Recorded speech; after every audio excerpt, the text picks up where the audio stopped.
So hello everyone. Welcome to the workshop of single-cell RNA sequencing analysis using R. And so I've sent all of you the email and some preparation for this workshop.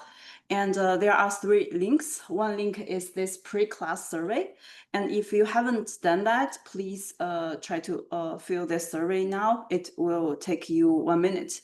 And another 2 link is one is if you have any questions, I shared a Google Sheet that you can fill your questions, and then I will answer those questions either in the sheet or the next day that we can discuss on the class. And the third one is the shared drive that where I will upload all the materials for this class to that drive. And does everyone get all of those links? And yeah, okay. So I want go a little bit over the structure of this workshop. And first of all, I think that it's in. I would emphasize that this is an introductory level single-cell RNA sequencing data, which means that we will learn the entire pipeline, and I will explain the details necessary for your understanding the whole pipeline and also the data analysis as much as possible. However, we won't expand too much on those details, and then also we will using this to make some meaningful biological observations. And so how many of you are a major of life sciences or medical related?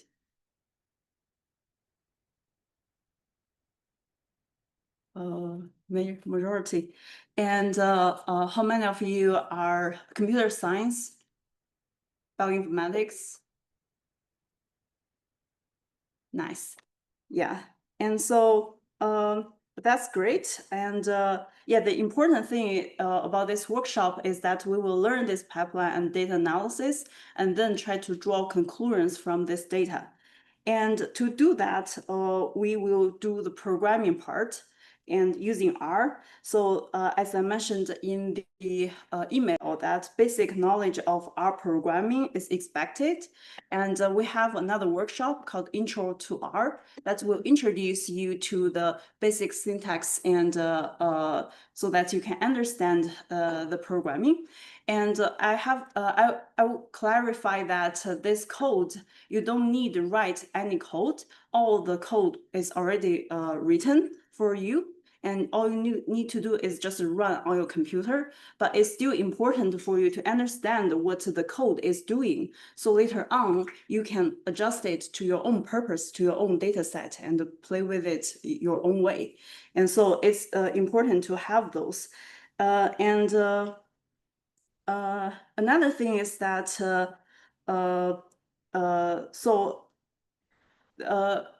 many of you is require credits for this class, and for those who require credits, we will have a homework and quiz on the last day, and I will send out that, and then usually the due date is within 1 week, and you need to send them back to me. And for other people, if you are still interested in getting some feedback, you are also welcome to send me the homework and quiz. And another requirement for the credits is attendance, and also for even you are not joining this workshop for credits, it's still important to be present and participate. Yeah. And so that is required. And if anything happens, like let's say today I may feel sick, or I have some really important thing going on, or like there is an important seminar I have been waiting for this for half year, etc. And just let me know by email, and so communicate with me. And but attendance is required, and we also have a sign sheet, and remember to sign that one. And So the structure of this workshop is today we're gonna cover go over the concepts in the single cell RNA sequencing, especially the wet lab preparation and each step, how the principles of each step and how each step is correlated with later on when we analyzing the data and how bias is reduced, etc. And then we won't be able to go over a lot, but we will introduce the data exploration today of the whole pipeline, and then also the quality control. And tomorrow, we're gonna cover the part that we haven't finished today, and also the data normalization and which means that when you have different samples or different sequencing depth and how you normalize them, and also the feature selection, like because we know that the whole genome is 20,000, and it's a very high dimension, and we won't be able to do all of them. So we need to select the features or the genes or the group of genes that matters and important and informative. And then also the dimension reduction, that's similar as the feature selection, and also clustering. So as we know that we have different cell types, and analyzing them by category is important. So we will introduce methods of how to cluster different cells. And the third day that we will introduce more for the data analysis of the cell annotation, like after we got to the cluster, what cell type it is and what software or toolbox or library we can use. And also data integration if we have different batch of experiments. As we know, sequencing can have high batch effects, and how we correct them, what tool we can use, and also more advanced like pseudo-time analysis, which can help you identify the cell lineage and cell differentiation within the tissue, and to understand the dynamic changes from snapshot data. And also the perspectives, like the future of the field and what's available there and what's limitations and what you should pay attention when you do this type of analysis.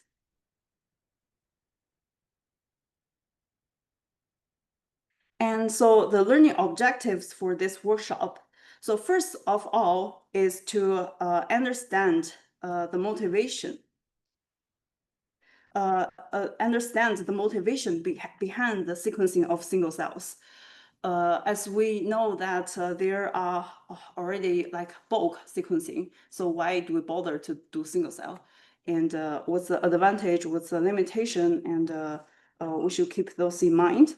And the second learning objective is to learn about the steps and tools used in the data collection, processing, and analyzing the single cell sequencing data, and then get biological conclusions and findings.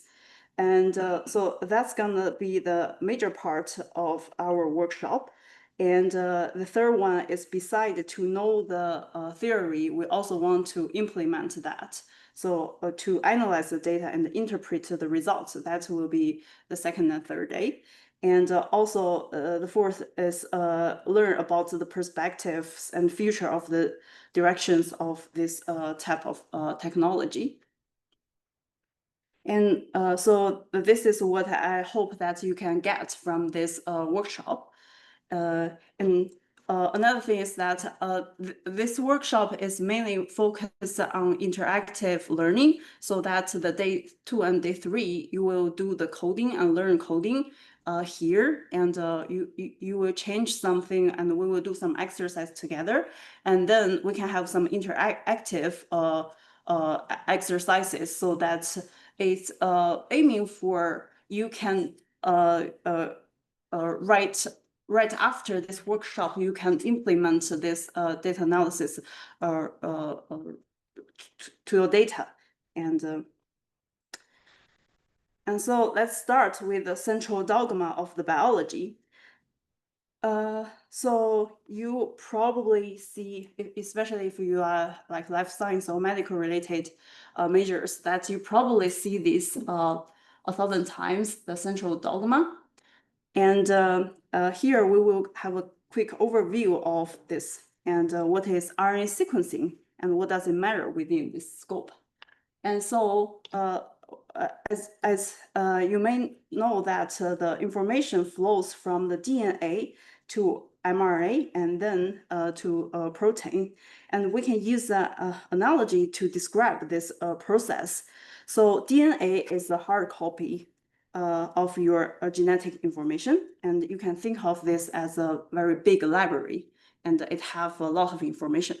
And then the mRNA is a soft copy, and the ribosomes is the 3D printers, and using the mRNA as a blueprint. And then the protein is the functional part, is a 3D printed object. As we know that when we print things, we only want to work for a piece of object. We don't need the whole library. So that's why we first get part. We just get a piece from the library, from the DNA, the whole genome, and we get a piece of information, and then translate it into the functional object, which is a protein. And the mRNA, which is the intermediate step in this central diagram, and so the sequencing of RNA sequencing is pretty much mirror the reading, mirrors the readings of this RNA molecule.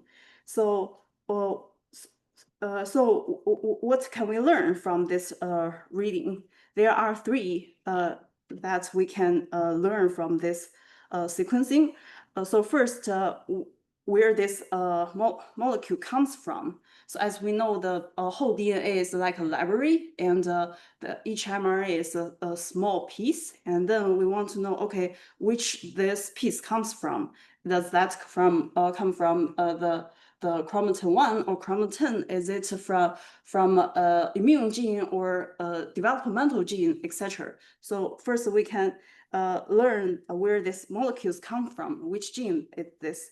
And then we also can learn how many there are. It's called gene expression.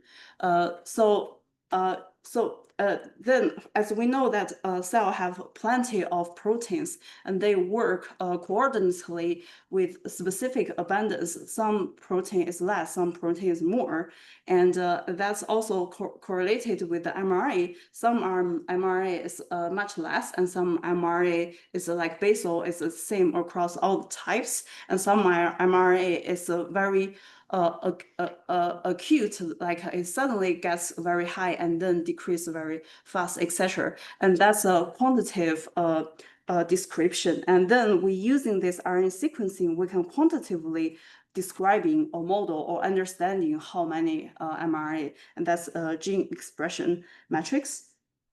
And the third information is like what they look like.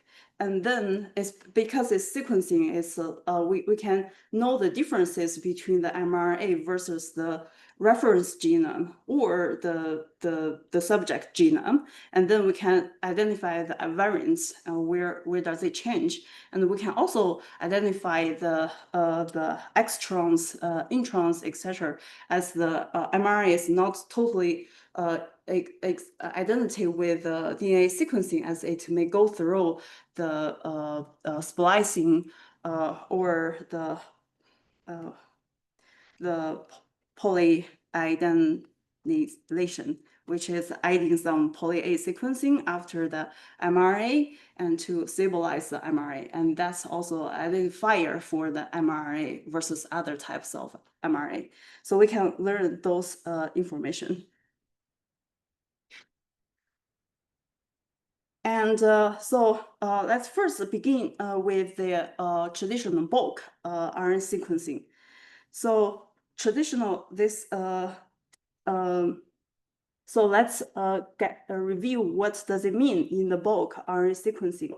So this usually starts from the a tissue of your interest. For example, maybe part of brain, maybe part of some organ or blood sample or tumor tissue. And then or some well-designed experiment can be like in vitro derived some cell types, and then a sample of those cell types that can also be beginning. And then we will get the bulk RNA sequencing. So it's a mixture of all of these cells. And then these cells will be lysed, and then break the cell walls, and then we will do the sequencing. And then what we get is the average of everything, all the cell types and all the heterogeneous cells and everything mixed together, and then we get the sequencing. And eventually you get is a pool of mRNA that comes from different cell types. And then with this one, you can learn by comparing different samples, different batches, or different conditions. You can get some biological conclusions by comparing their average. So it presents one significant limitation, and that is the signal that you obtain.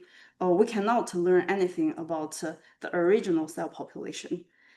Or the cell type or the cell variability, and because it's kind of mixed together at this step.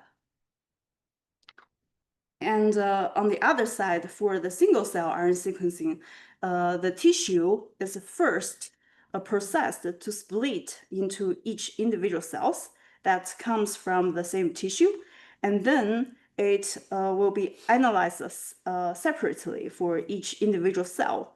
And then when we sequencing, we actually can get the sequencing results for each single cell. And so we can know for each single cell what's the mRNA profile. With this result, we then can identify different cell types and identify cell-to-cell heterogeneity, or identify new cell markers. And even with more advanced tools like pseudotime, we can identify the cell dynamic changes, lineage changes, or cell-to-cell communications, how cell can coordinate with other cell or communicate with other cell, etc. And so in summary, bulk mRNA sequencing obscure the cell-to-cell variability, and it's mixed all the cells together and view this as a whole and gets the average, while the single cell RNA sequencing is actually obtain each individual cell information and explore this variability. Yeah. Can you say a few words on how you go from like a bulk tissue to the single cell input? How do the cells get sorted into? Can you say a few words on that? Yeah, and that's a great question, and that's what we will introduce next. Yeah, amazing. Any questions so far?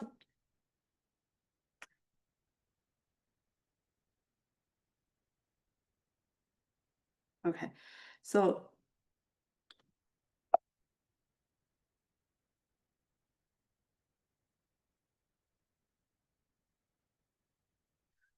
let's use using an analogy here.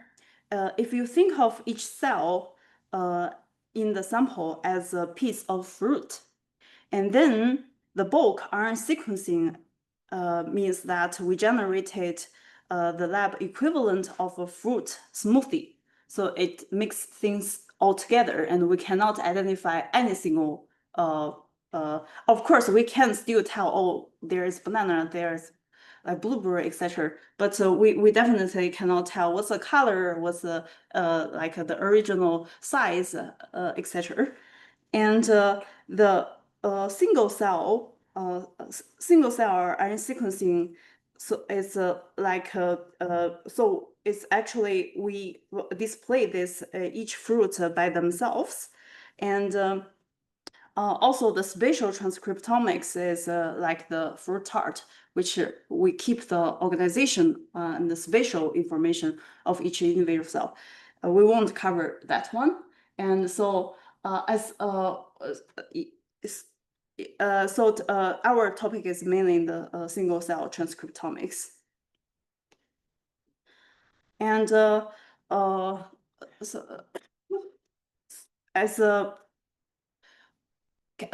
any of you have any idea of what single cell RNA sequencing could be applied to?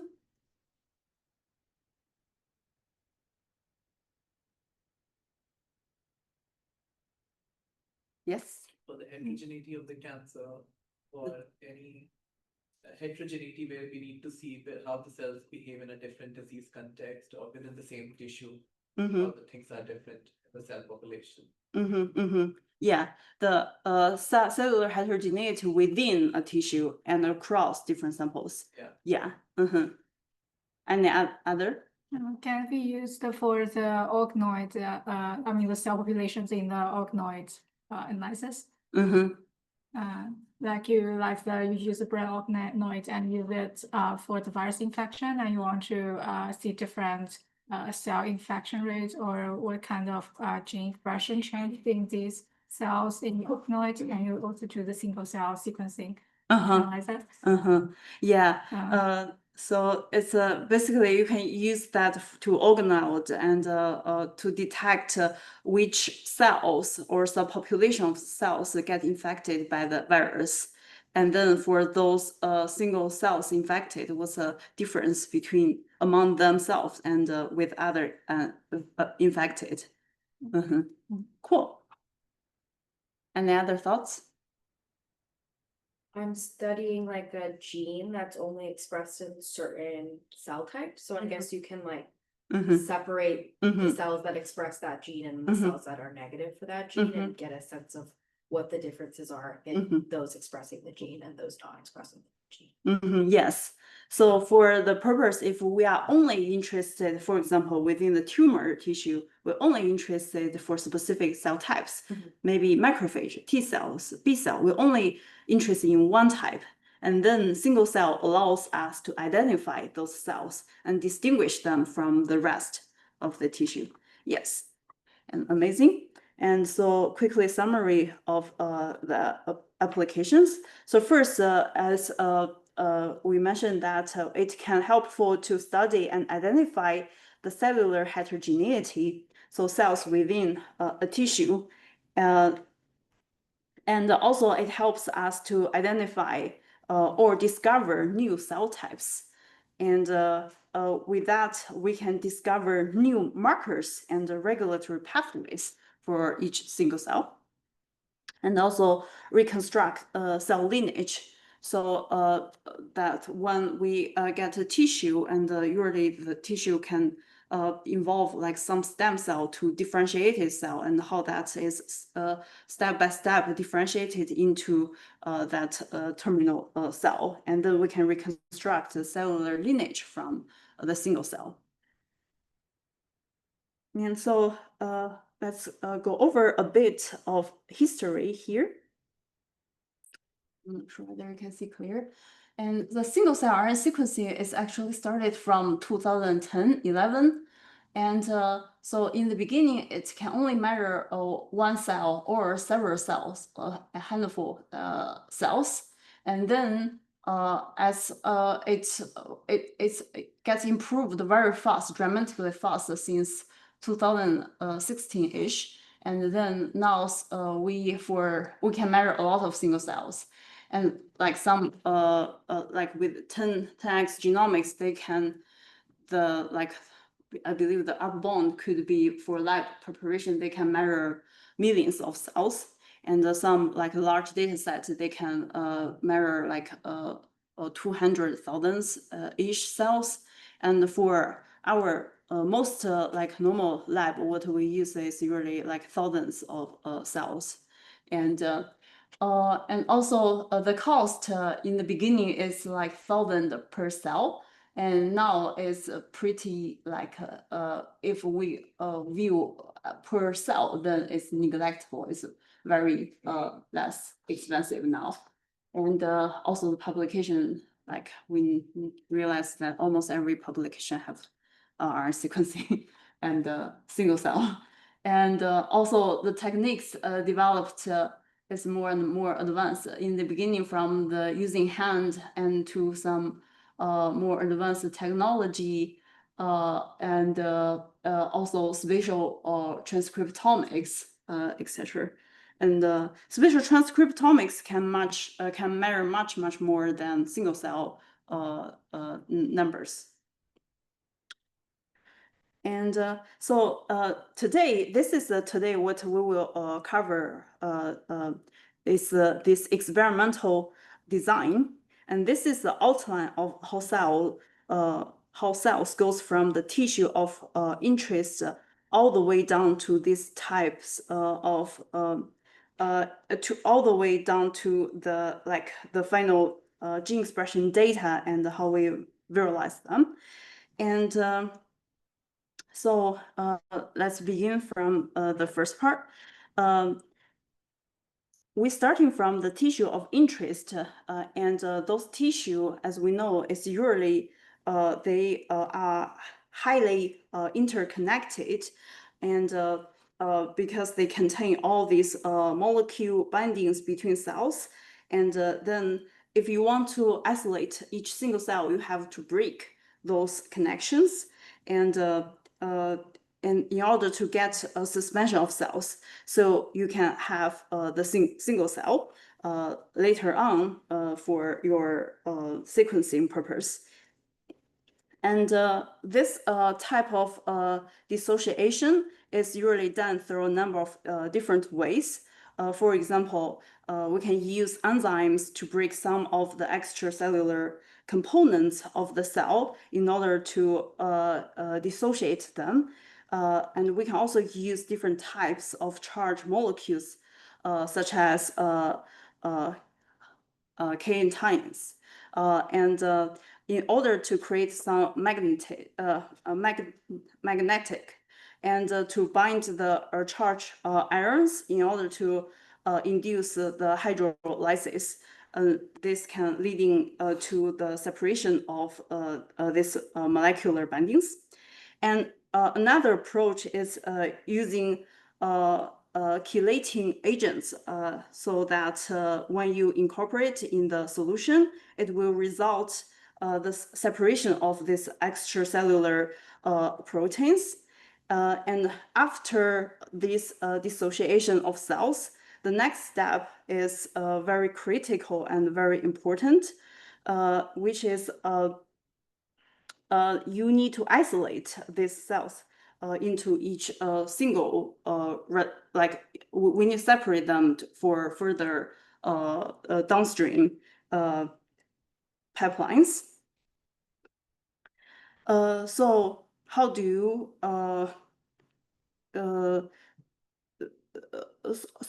and we will introduce this one more carefully in the following slides of how to isolate the cell into single ones.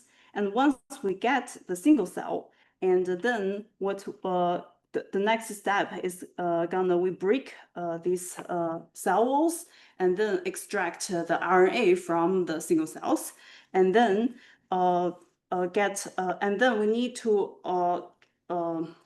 reverse transcribe into cDNA. And the reason is that mRNA is not stable and it's very fast to decay.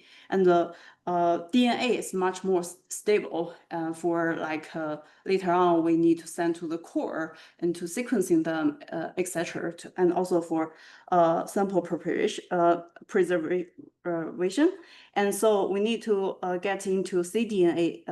And after we got these, we then can send to the sequencing core and get the sequencing readouts. And based on those sequencing, we use some software usually on the server and get the gene expression matrix, where each row is a gene and each column is a cell, and then the number representing how many genes that corresponding gene are expressed in that single cell. And then last is that from tomorrow, we're gonna cover this step from this gene expression matrix, how we analyze the data and clustering them, identify cell types, and etc. And any questions about this whole pipeline? I have a question about the expression matrix. You said each column represents a cell. Mm-hmm. So does that mean it wasn't, how to say, combine like because for example there's macrophage in the tissue, so you mean each column can represent one macrophage? But do you need to integrate, merge all these single macrophage into one cell population when you finally analyze the data? Oh, yeah, that's a great question. So when we have the sequencing data and the directed output after we processing those sequencing data is this expression matrix, and then each column is one macrophage. And it, for example, this could be macrophage 1, macrophage 2, etc. And so at this step, every cell is by themselves.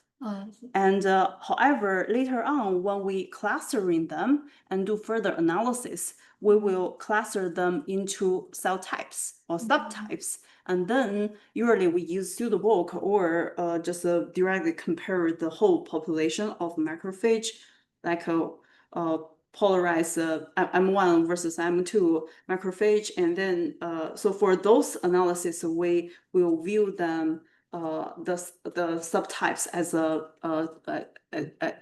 a whole together. Thank you. Yeah. Any other questions?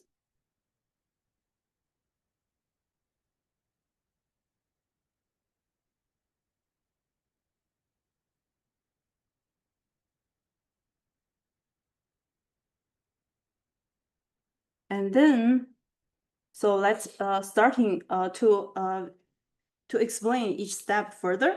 Let's starting from the beginning part, where we can dissociate the cells and then isolate the cells, isolate them into individuals. So let's assume we already have them separate, like they are not they are not connected anymore, and so there are several approaches that's summarized in this paper, and this one using pipette, this is a very pioneer approach.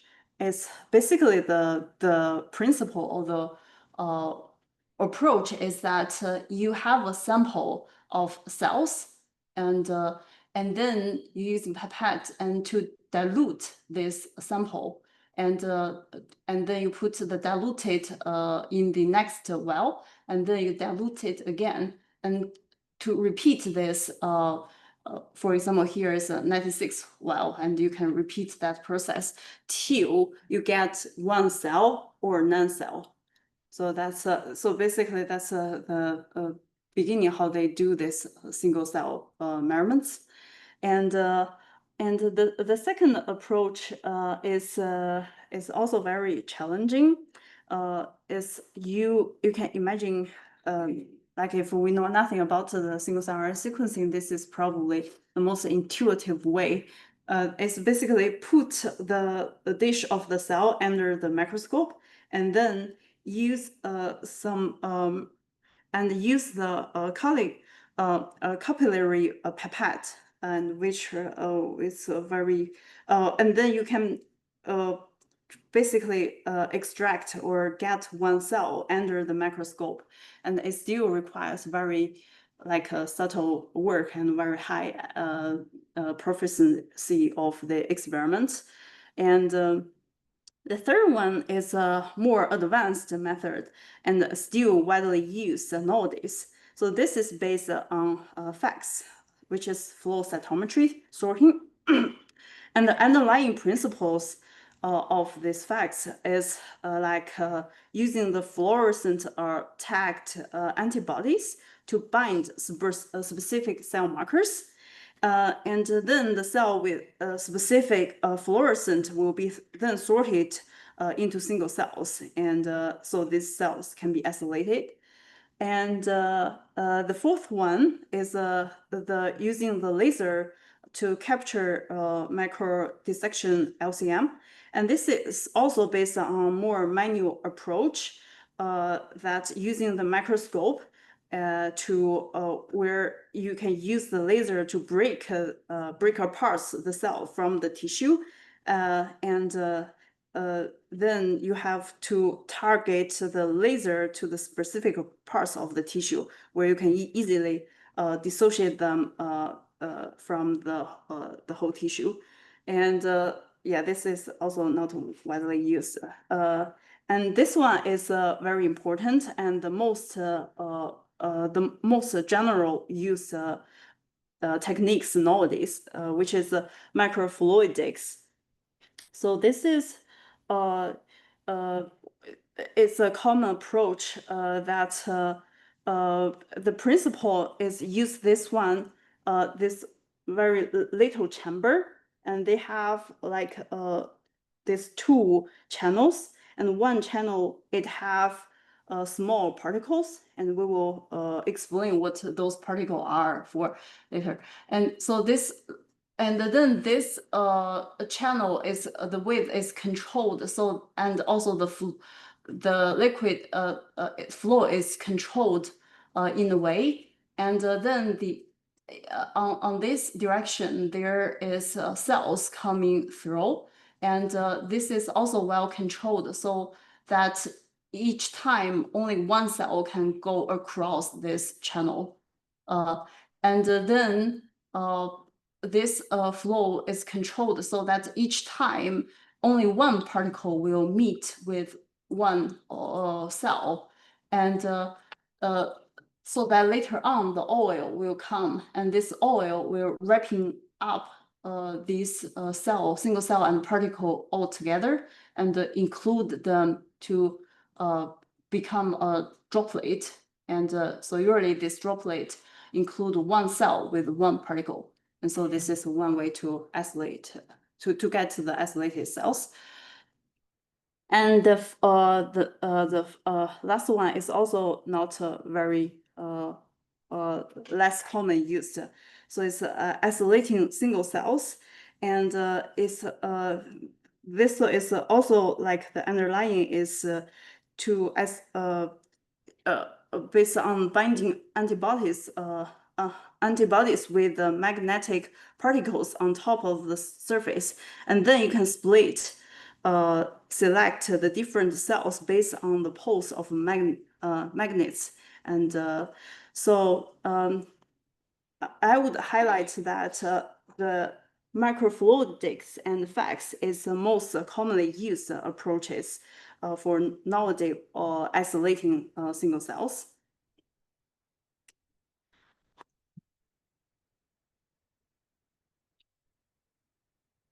Any questions, especially about the microfluidics? Microfluidics, you talked about the particle, but I'm not sure what is a particle? Yeah, that's a great question, and we will continue to explaining what's a particle, and so why do we need that particle, and what it's used for. And so next, so short answer is that particle is designed for us to get the cDNA, and then we will then learn about how we process from single cell the droplets, and how do we get the cDNA.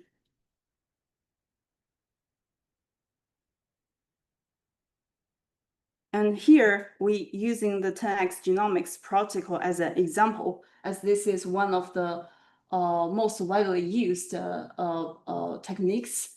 And so for this one, they first have these particles, it's called bar-coded gel beads, and then these beads will go through one channel, and another channel will be the cells, and and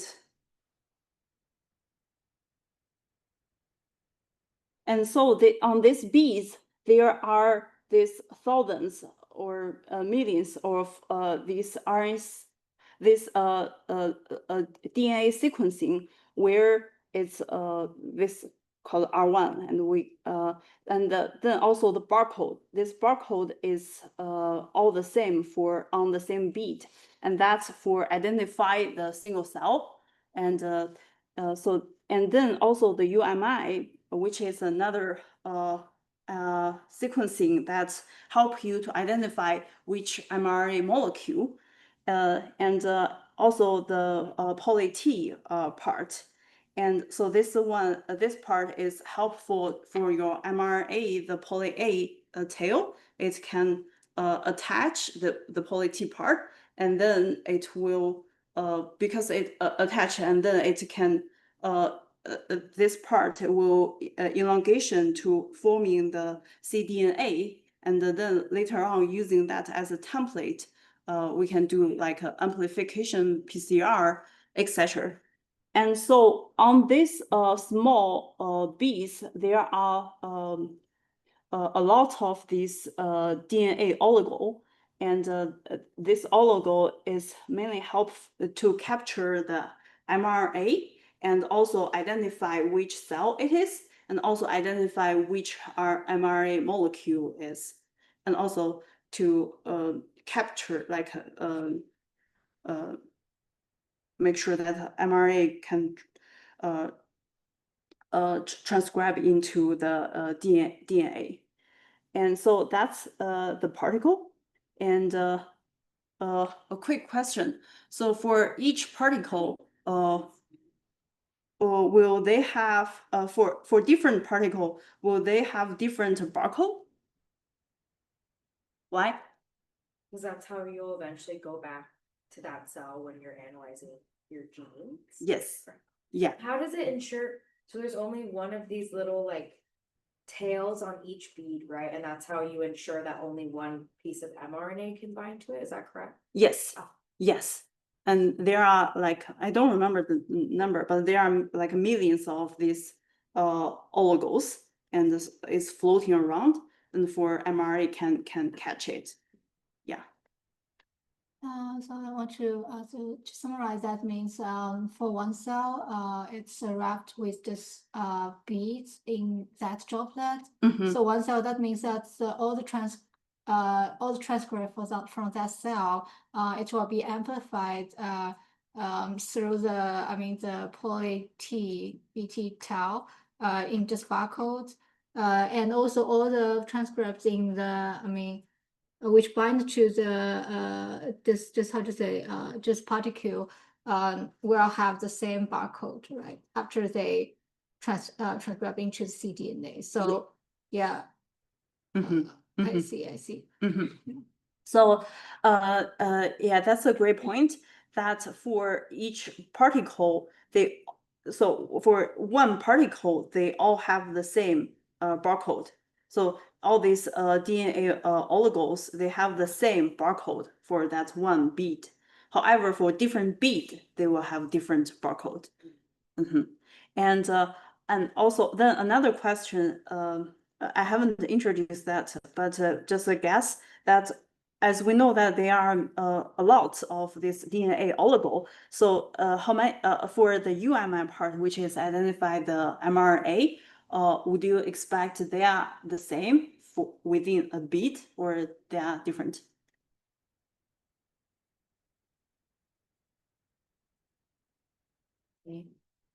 Same? Okay. Okay, and we will introduce more and see what's the answer later on. Okay, and then so this particle is a bead, and then it will combine with the cell, and then here is a droplet. It capture the cell and the bead, and then they can collect all these droplets together, and it's called single cell gems. And then they can so first they will break the cell, and so break the cell wall, and when it's breaked, all the corresponding mRNA will be trapped within the same droplet with that bead, and then they will do the reverse transcription and get the cDNA, and that cDNA is also within that droplet. And after they doing this part, so the this part is still done within each droplet, and after that, and they can pull together, remove the oil, and so to pull all this sequencing together and sending to the sequencing core. And a quick question. So why from this step to this step, how the single cell information is reserved? Like, how do we know it's still through the barcode and the UMI. right? Yes. Yeah. So because in this step, the single cell information is already like linked to the mRNA or the cDNA. So actually each mRNA, it has a ID, and the ID, it tells you later on which single cell it comes from. And so that's how the single cell information is preserved. And so let's take a further look at this one. Okay, let's take a 10 minutes break, and we'll come back around 10:05.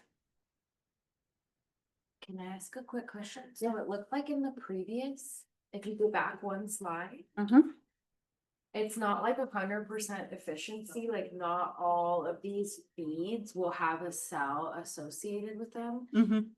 Will there be an instance where, because I guess maybe I'm not understanding, on each bead you say they have like a bunch of little, on that zoomed in one, yeah, they have a lot of little like tails where potentially this barcode can attach to. Is that correct? Or is it just one site that this little tail can attach to the bead? So this is a zoomed in. So this part is a zoomed in version of these tails, or of these are the DNA oligo. Yeah. So can there ever be a situation where two cells are being pulled with one bead? Yes. What happens with those? Then that's called doublets. And that's usually called like if two cells is combined with one bead, and that's usually called doublets. And then sometimes if you processing them further, you will see some cells have markers of two cells, totally different cell types. And then usually we want to either exclude those cells, or there is some advanced bioinformatics tools that can deconvolute them into potentially deconvolute them. Yeah. So I got a follow-up question. So like why like we deal with doublets, will there be like triplets or Yes. There it is possible. So as tomorrow we will cover the quality control part, and the quality control part will help you to exclude those weird single cells that have a very high amount of mRNA counts, and yeah, it will be excluded, and it's not perfect. Yeah, that's what there are more advanced tools to help do that, and yeah. Does 10x Genomics essentially like run all of, are they like the monopoly company kind of for all of this sequencing? That's the company that I hear about most frequently. Are they just the most popular platform to do sequencing through? Or are they the only company that does it? There are other companies do the single cell. For example, the Rhapsody, and which several years ago is cheaper and not the whole genome sequencing. You can select a set of genes. For example, if I'm interested in developmental genes or immune genes, you just select a subset genes, and then and focus on those single cell. And yeah, there are other companies as well. 10x is one of the most widely used one. Yeah. And if we like the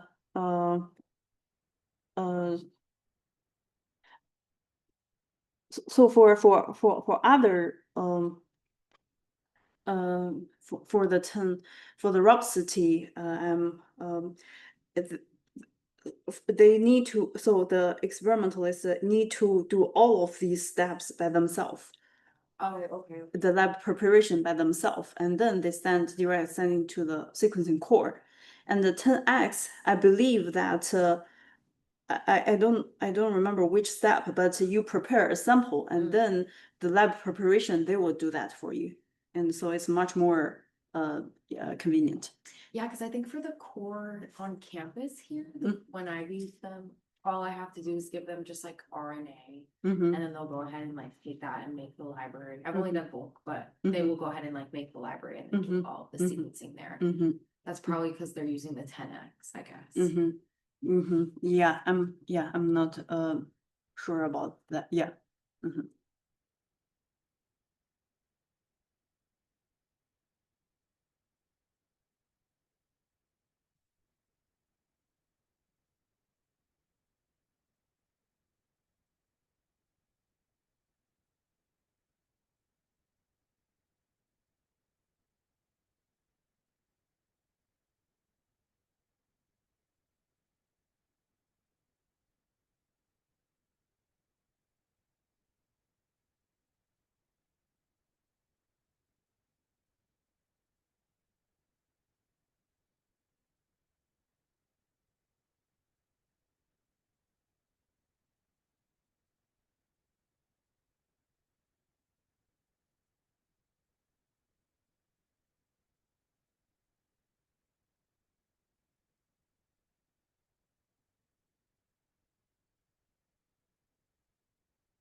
Okay, let's get back to the class.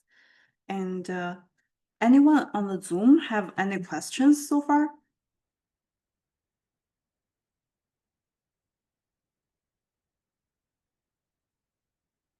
And so for those participants who is on Zoom, if you have any questions, you can either leave messages in the chat box, or you can just directly unmute yourself and stop me at any time.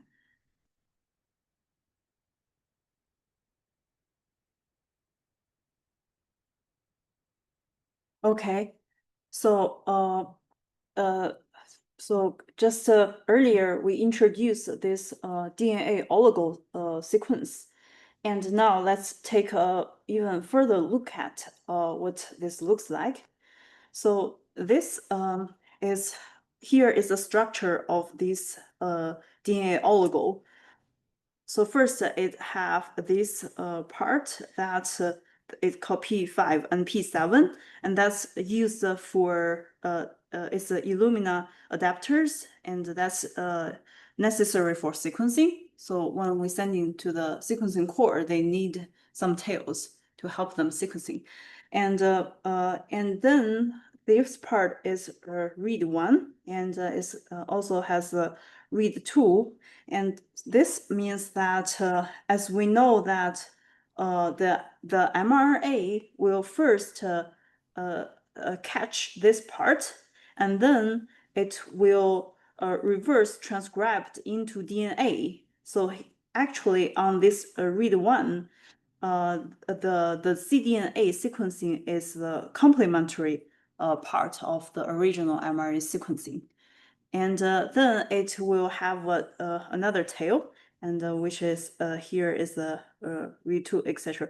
And then this the DNA can also be like the single strand DNA can be make into a double strand, and then the other strand like this complementary strand is actually the same sequencing as the original mRNA.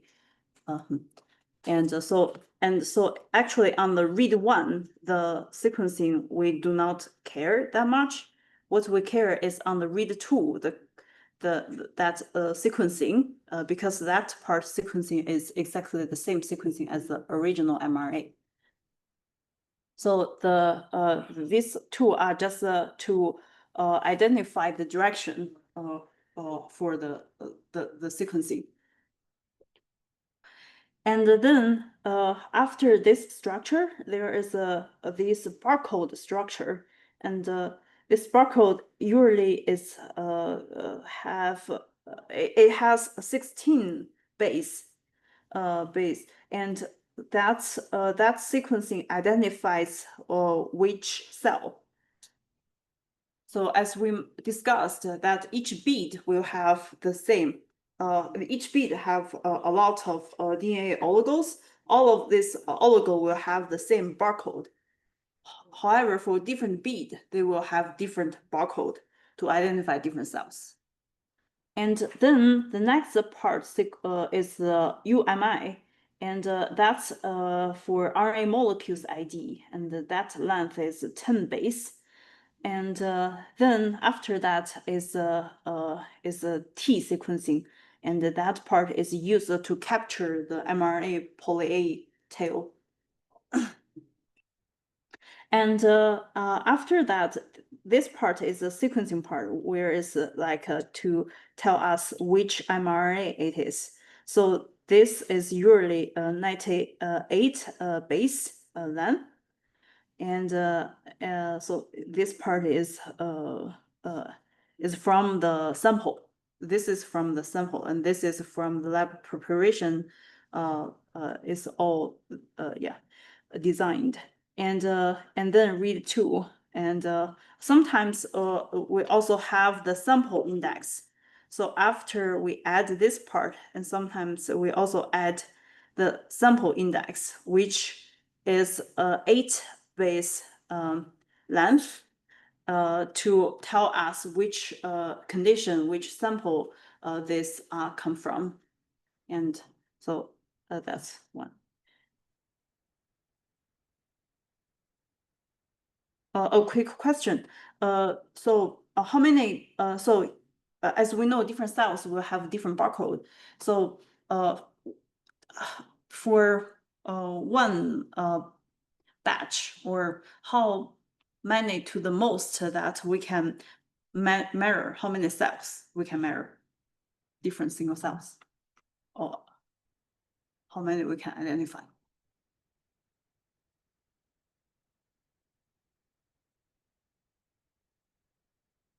What's the question again? How many single cell at most we can identify or measure or label using the barcode? 16 into 16.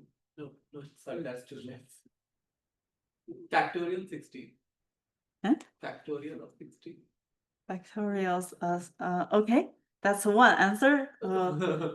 Any other thoughts? 2 to the power of 32. 2 to the power of 32. Why?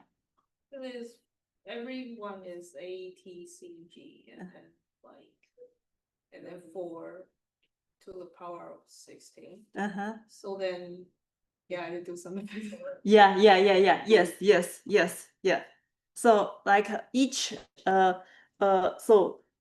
each base, it can be ATCG, and then it has 16 bits. Like it has 16 base, and then how many possible sequences are there? Is should be like 4 times 4 times 4, etc. And so there are total 16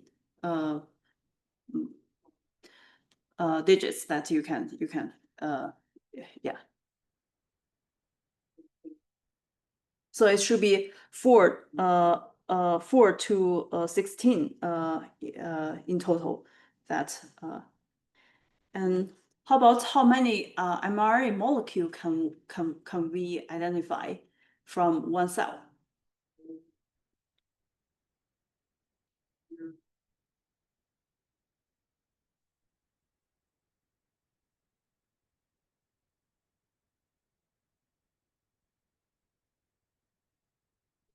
Four to the power of 10. Yeah, great. It's a 4 to the power of 10, and because the length is a 10 base for identifying the mRNA molecule. And so, okay. And any questions about this part? So your previous question about this UMI being the same or different, it's going to be different, right? Each one will have a. Yeah, great. Yeah, and yes, so the UMI should be different for on each the same bead, and they have different oligo. Those oligo have different UMI. Yes, and to identify different mRNA. I have a quick question. Yeah. So if the barcode length is 16 and the barcode and the UMI combinations can all be unique, so you potentially could have 4 to the 30 or 26, right? Unique oligos for coding. Can you also add in the sample index to factor in for like multiplexing as well too? Say again your question. Can you add the sample? Can you is this I'm assuming the sample index, like the sample ID, is going to be unique as well, right? Yes. So if that's the case, can we do like 4 is in like 16 plus 10 plus 8 for like 4 to the for the number of unique oligos you can have, or is it just only 16 plus 10? That's a great question.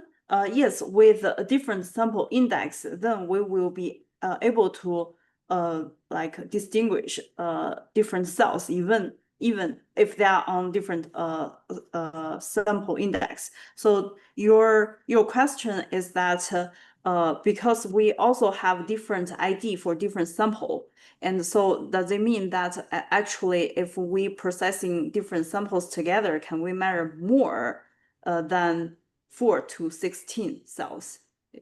Your Yes. And then yes, that's correct, and we can. So for example, if we have two sample, and then we're gonna be able to measure 2 times 4 to 16 cells, and for each cell we will have have the capacity of measuring 4 to 10th mRNAs, and so like you mentioned, we can, for how many cells we can measure, we can also multiple how many samples there are, and like how many samples, the most is 4 to 8, and usually we don't fully use that capacity, like that many samples, and but theoretically, yes. Thank you.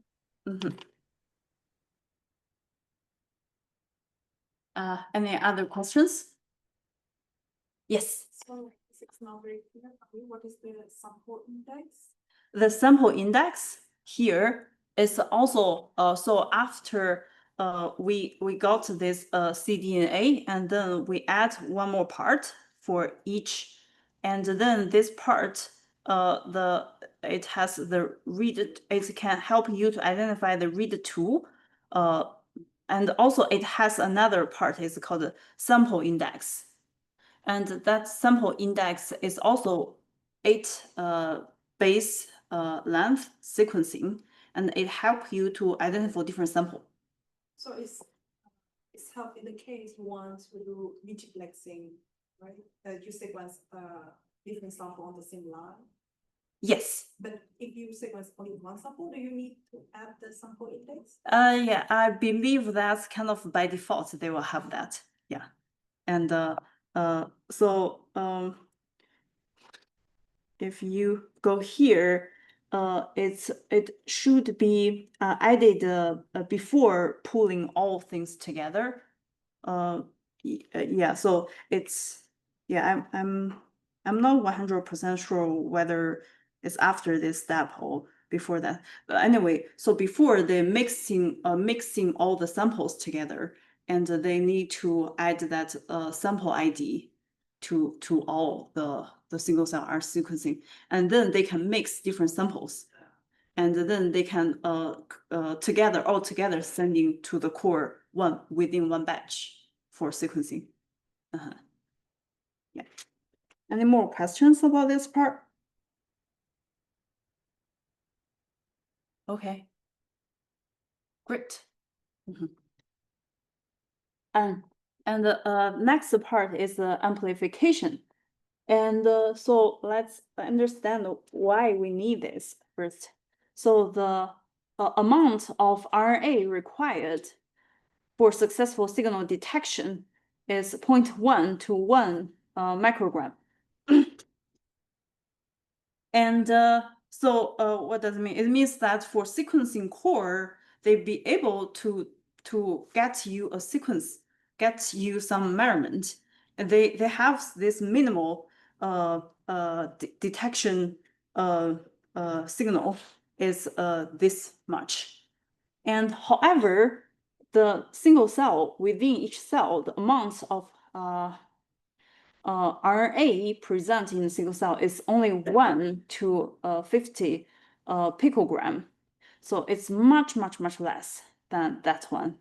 And also that's RNA, mRNA is only part of that. So mRNA will be even less. Following up on that, I was gonna ask, is all of the RNA that you're sequencing in this technique mRNA, or Yes. so you're filtering out for like the rRNAs or Yes. the microRNAs and stuff? Yeah.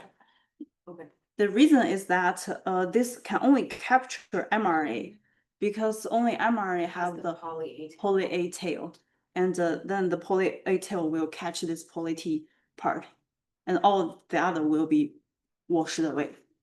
Yeah, great question. And yes, and so which is much less. So we won't, if we directly send it to the sequencing core, we won't be able to detect anything. It's all zeros. And And so, and also another thing is that for this, ideally, we're hoping that this bead captures everything, captures all the mRNA. However, the capture rate is only 5% to 30% of all mRNA. So that's even made it worse. So already mRNA in the single cell is already very small compared to the detection threshold. And now what make it worse is the capture rate is not even 100%, it's like 5%. And the most advanced technique is only 30%. And so, and then that's why we need to amplify the signal to like make copies of all of these mRNA so that it can be detected. And so that's kind of the purpose.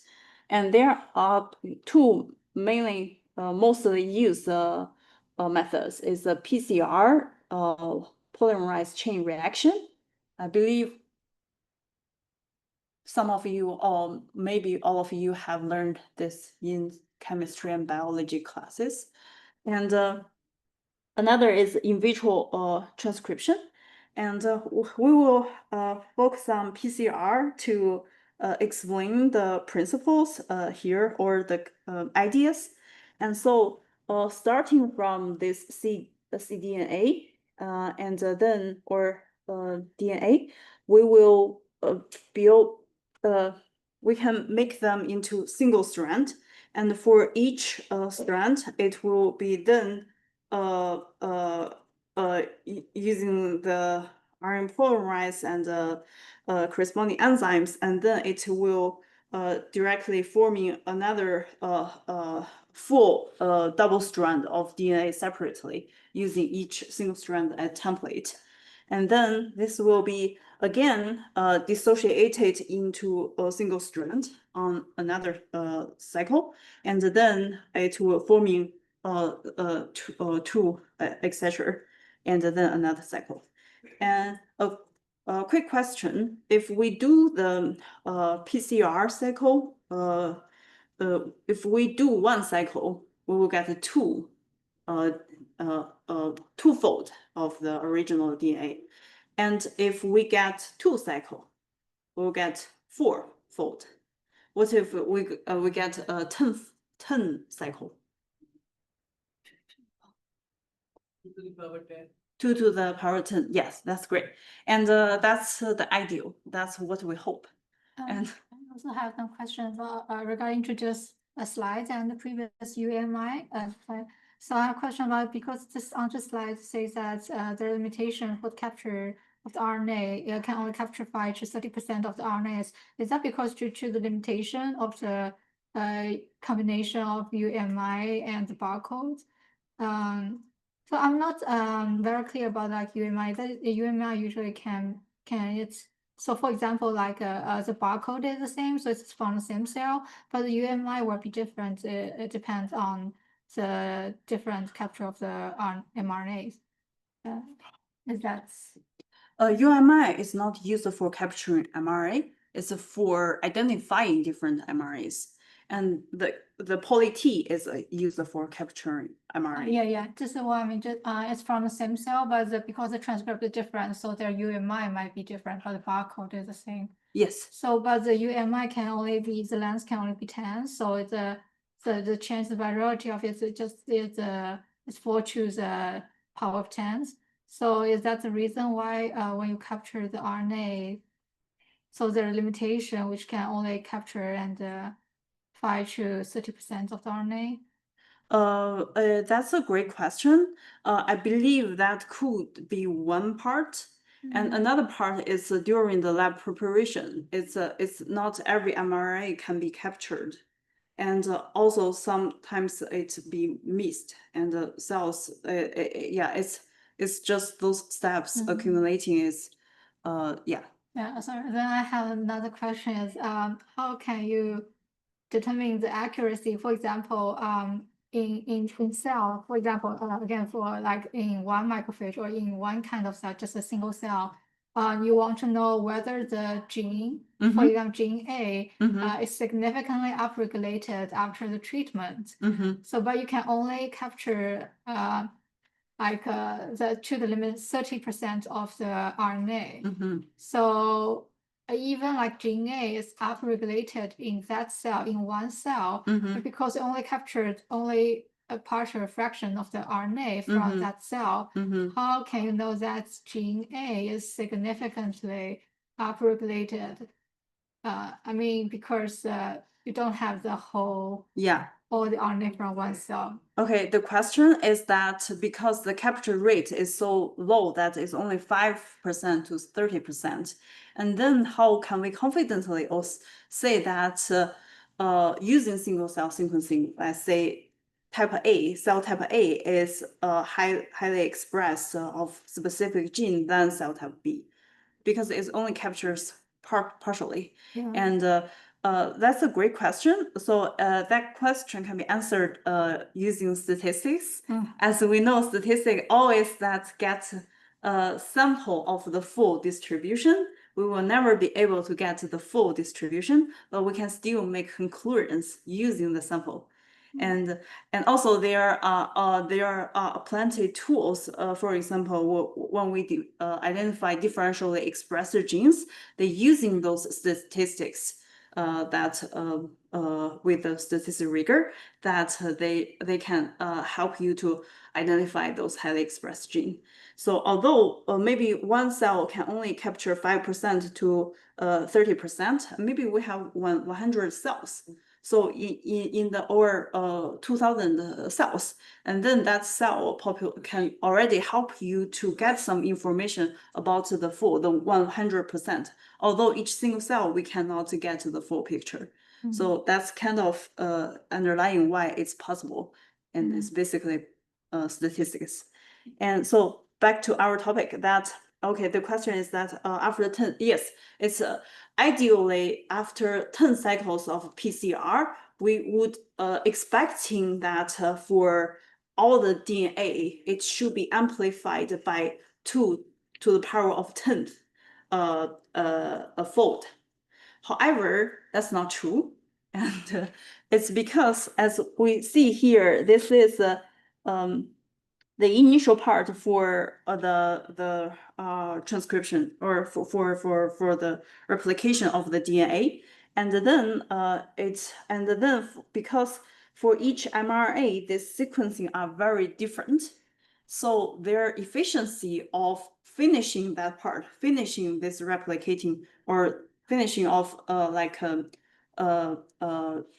replicating the DNA from the mother strand, and it's very different. Like some sequencing, we can get this 2 to 10 fold, and some it may within one cycle it may not be able to be replicated. It may be only be able to preserve one strand in the end, etc. So different sequencing will have very different efficiency of this amplification, and that's why we need the unique molecular identifiers. So this unique identifiers is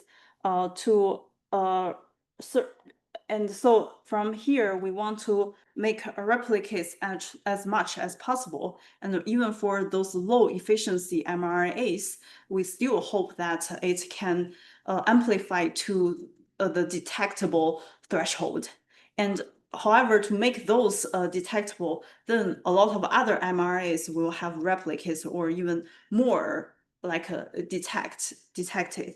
And then the UMI will help us because after our amplification, if they originate from the same mRNA, they will always have the same UMI.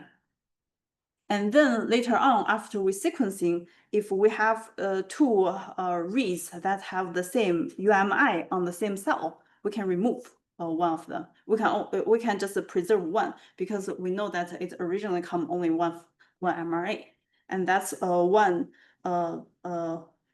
one reason motivation of why we introduced this one is to reduce the PCR introduced bias. And another reason that the UMI can do is that it's not for what we are interested in this workshop, but as we mentioned that we can also learn the variant from the mRNA versus the DNA. So the DNA express, it can be different from, the mRNA can be different from the DNA. However, we don't know whether that difference comes from technical or biology. And so with this UMI, if it comes from a technical, we usually for the same UMI, we usually just see one or very occasionally one change. And however, if it's biologically with that UMI, we see the same consistent changes compared to the DNA. So it will be able to help us to identify more reliable and remove the error of the sequencing. And any questions here?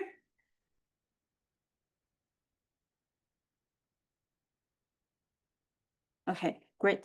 So next is that after we get the gems, and then we have this bead, and this bead capture a lot of mRNA, and then the mRNA will attach to the to this sequencing, and then it will reverse transcribed into cDNA, and as shown here, and this will be added the switch oligo, and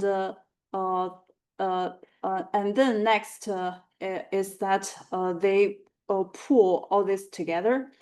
So they can, because here this part they already have the barcode, the cell ID, and the UMI, the molecular ID. They already have this part, so they can put these together for different cells, and then at the bulk level, they can do the PCR. They have the PCR primer, and then they can do the PCR amplification, and then they can clean up. And at the final step, they will add this part for the sample in ID and some other sequencing necessary for sequencing core, and also identify which is read 1, which is read 2, and etc. So that's kind of what's happening.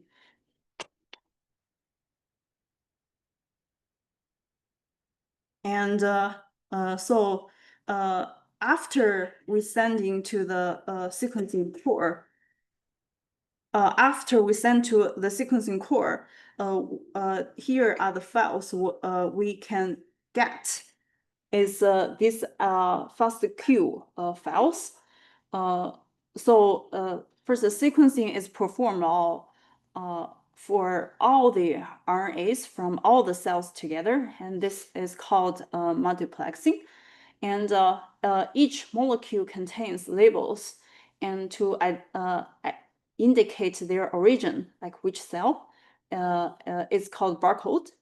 And so if we open these FASTQ files, there are 3 types of FASTQ. It's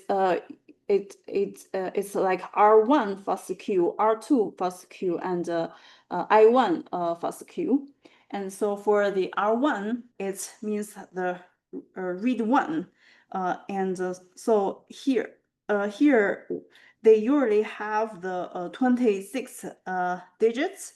The 26 base, and those is 16 base of the barcode, which is the cell identifier, and the 10 base for the UMI, that's the identifier for the mRNA molecule. And the R2, as we mentioned, that's the sequencing for the mRNA, the original mRNA sequencing, and that's usually 98 base. And also for the FASTQ, the I1, it tells us the sample ID here sequencing.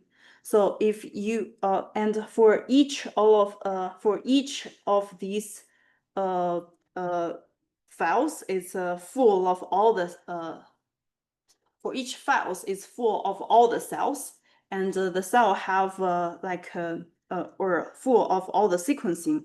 And here we can read for each sequencing. For example, here is the sequencing, and then we can know that sequencing which cell it comes from and which UMI. And we can also know for that sequencing what's the mRNA sequencing, and also for that sequencing we can know the sample ID.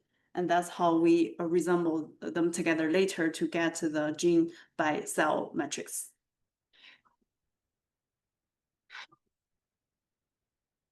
And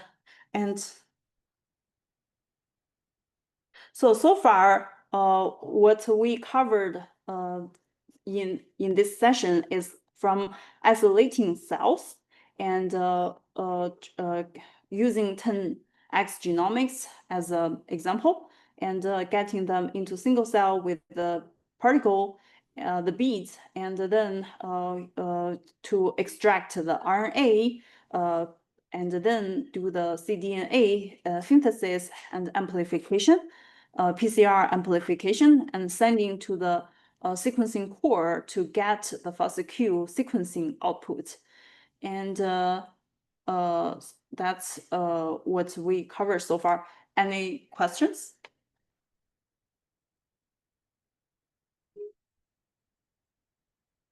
Okay. And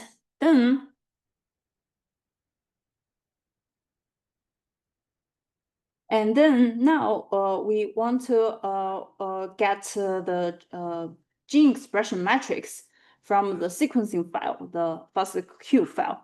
And here is a pipeline. So we starting from the FASTQ pipeline, and then they using the specific software, we can get the modified FASTQ file and get the BAM and SAM file. And then feature annotation, and then we will get to the gene by cell matrix. And so for the software we can use to get the sequencing, to input the sequencing and get the expression matrix is like Cell Ranger or Star Solo, and yeah, it's just one line on the server, and then you can get this expression. And our RNA sequencing 1 and RNA sequencing 2 workshops cover this one in more detail if I'm interested. And that's later in this quarter. And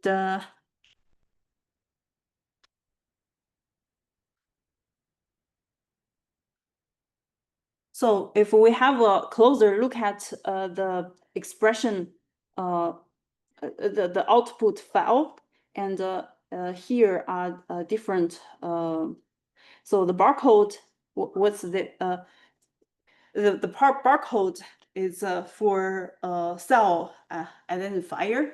And so this is telling you which cell, the barcode and the cell identity.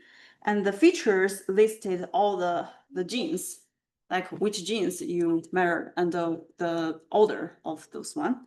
And then the matrix is this gene by cell matrix. So here is the how it looks like. For example, here is gene 1 and gene 2 and etc. gene N, and cell 1, cell 2, etc. And for example, what does this number mean? Cell 2 has 3.4 expression of G1. Yeah. And how about this one? C1 and G2. Yeah, C1 has this much gene expression of G2. And well, excuse me, why isn't this count data? Why is it? Yeah, this is an example, and it should be integers. Yes. Okay, got it. Okay. Yeah, this is a normalized. Okay. So yeah. Okay.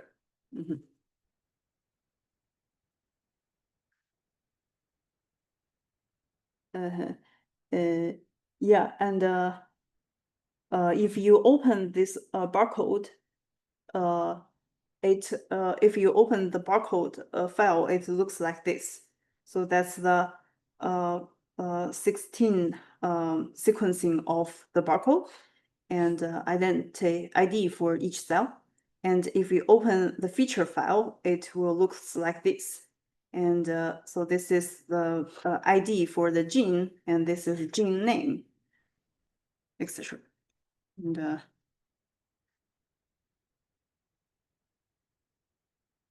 so we usually use F to representing the number of features and using B to representing the number of barcodes.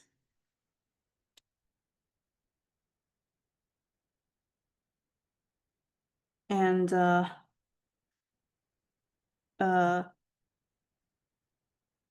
so this matrix is actually saved in a list format because the whole matrix is very sparse.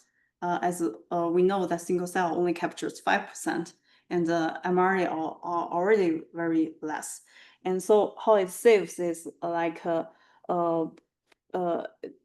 it's listed all non-zero identities and telling you which row, which means the gene, and which column, which means the cell, and the expression counts. And so that's the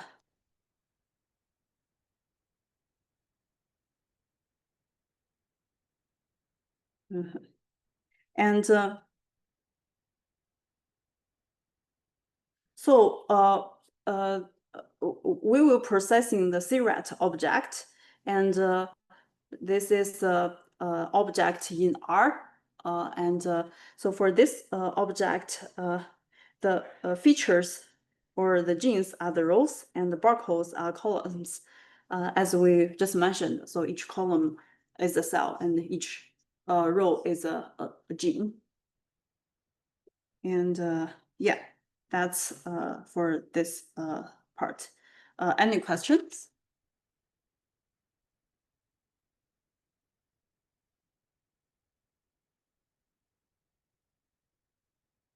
Okay, great. And the last part, we will go over the data analysis pipeline. So today we will mainly introduce the workflow, and and this is the focus of all the rest of our workshops. And it's basically using this gene expression matrix to get the meaningful biological conclusions or observations. So we're using this gene expression, and we will use CRAT to perform this analysis. And so this data analysis pipeline is mainly, there are 6 steps. And so first, we will do the quality control, which means that we will remove the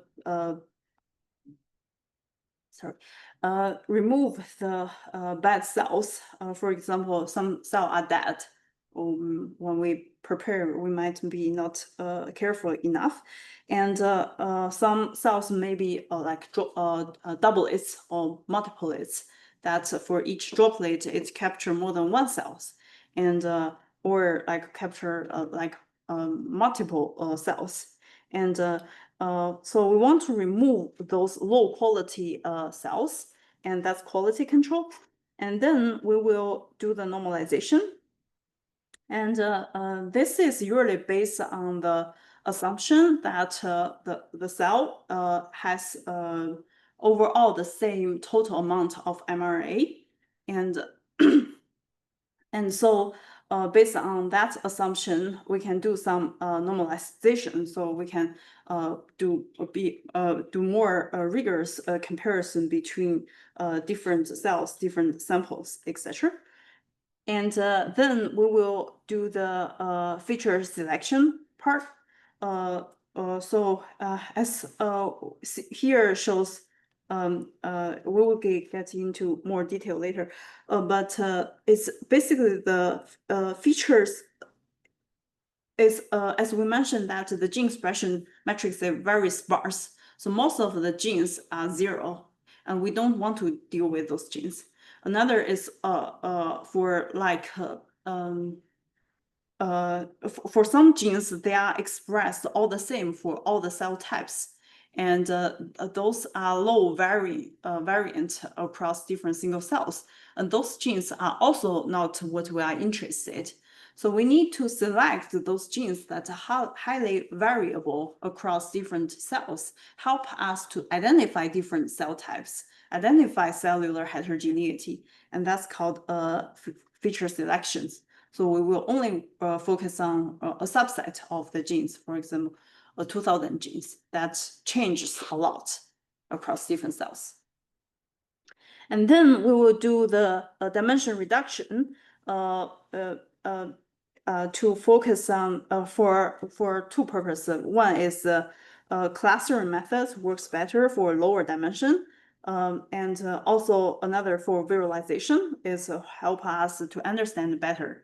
And one way we do is a PCA principal component analysis. And then we so you can think of this as a group of genes, and then see in the reduced dimension how the single cell distributed and how they clustered and how they are different from each other.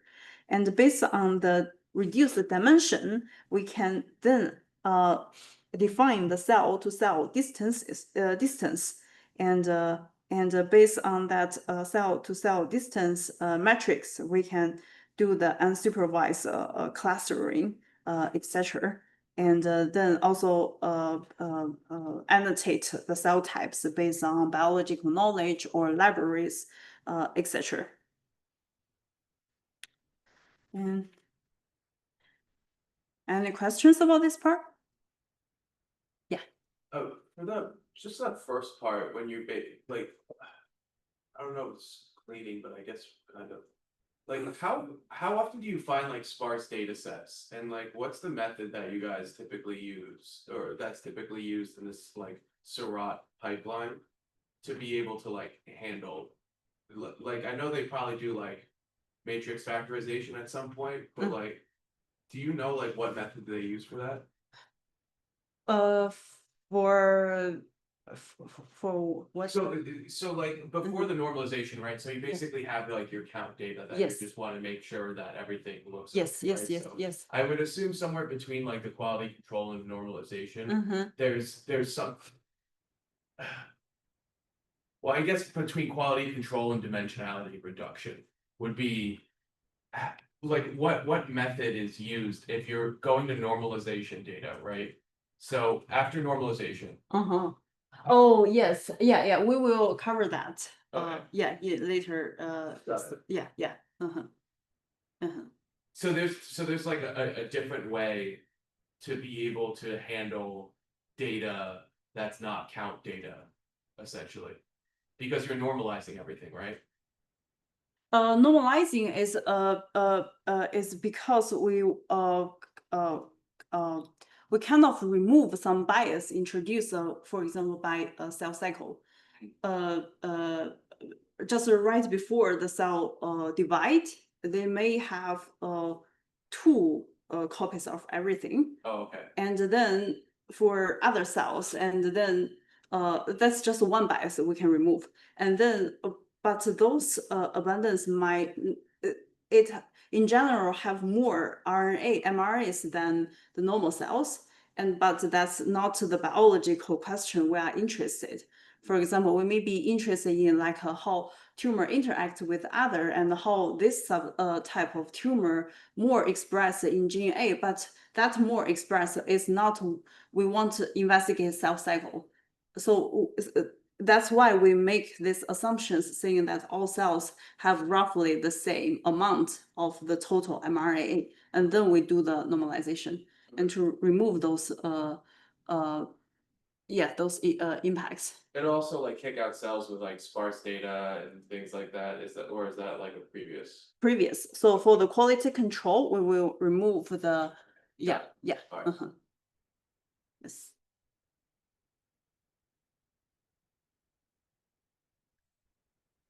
Okay, so let's take a 10 minutes break, and we will come back at 11.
Can I ask a question about the PCA? Yeah. It's a technical one.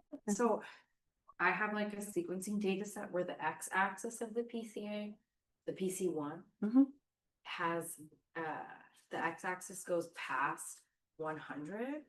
Is that normal or is that an error? Like, because I can show you, it's probably easier if I can show you that one.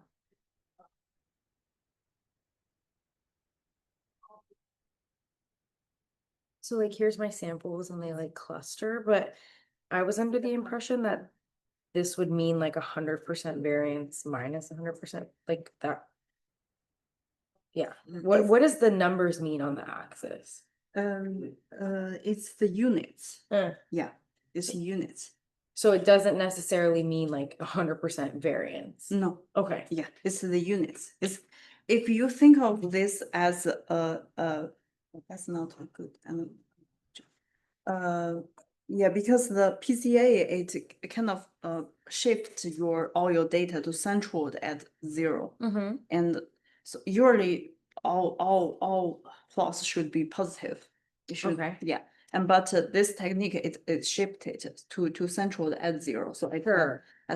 And if you think of in the original axis, and 1 unit basically is 1 count. And so that's it's units. And so this, and then another question that I got was, this axis being 50 to 50 doesn't necessarily mean that this variance is half of this No. variance, right? Okay, because clearly this is only 6% variance. Oh, you can see the variance along this axis, right? Yeah. Because they are different by like 200 units. Yes, Yeah. so they're more different than these are. Yeah. This is only 100 units Yes. difference. Yes. But So that doesn't mean, because I got a question like, shouldn't this amount of variance then be half of this amount of variance since it goes from 50 to 50? No. So they're like kind of arbitrary numbers, these units on the axes? So this units is from the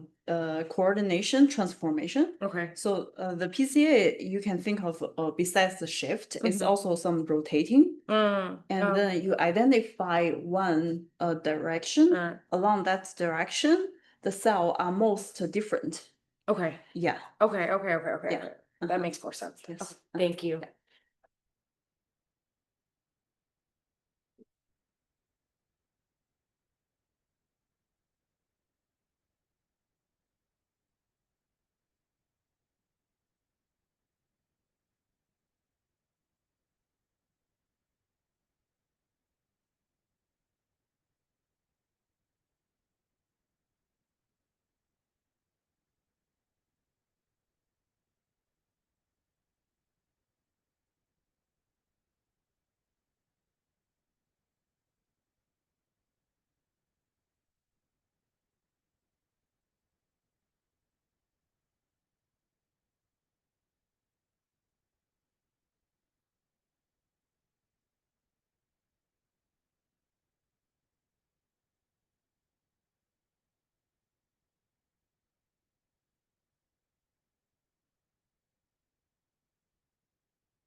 Okay, so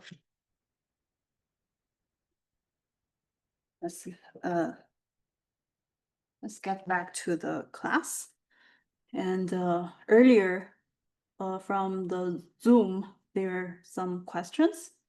And one question is, what is the switch oligo?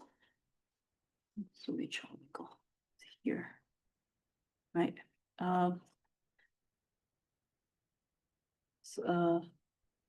Nathan, right?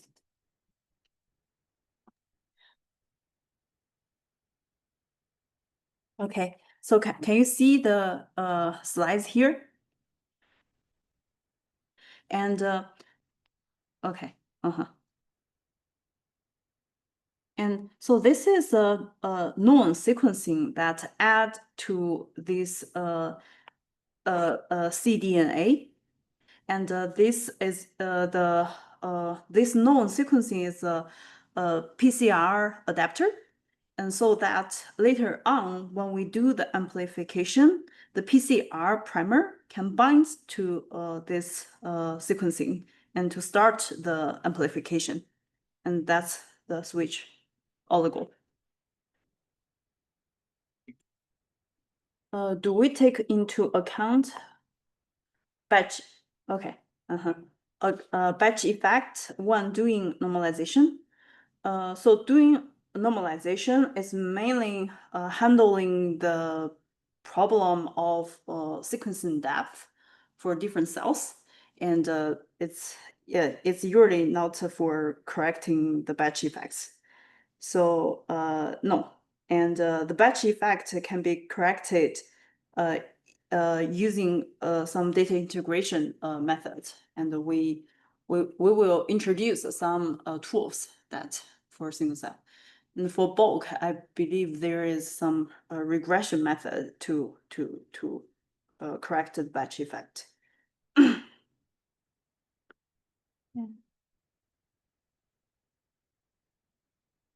Okay. Yeah.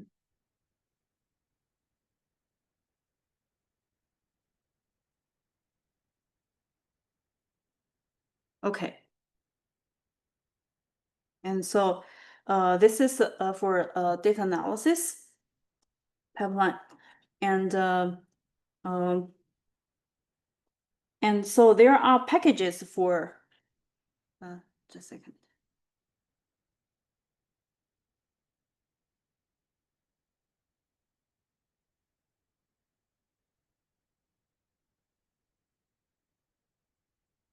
There are packages for do this single cell RNA sequencing data analysis. For example, the R packages like cRat, which is one of the most popular one, and well established, is very easy to use, and also single cell experiment, as well as some Python packages, for example, the ScanPy. And for this workshop, we will focus on the R implementation, which is a cRat. That's what we'll focus on. And so here shows an example of the cRat object.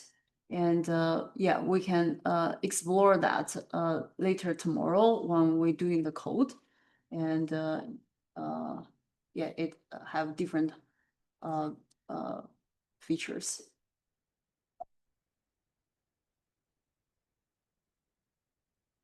Okay, so let's do some quick quiz. And so this will be some questions that have ABCD.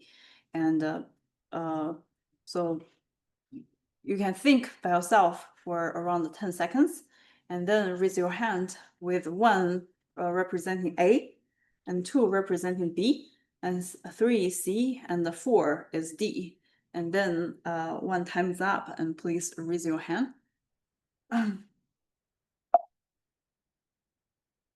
And also for those who are on Zoom, you can type your answer in the chat. So first, what's a normal account what's the normal amount of RNA in the cell?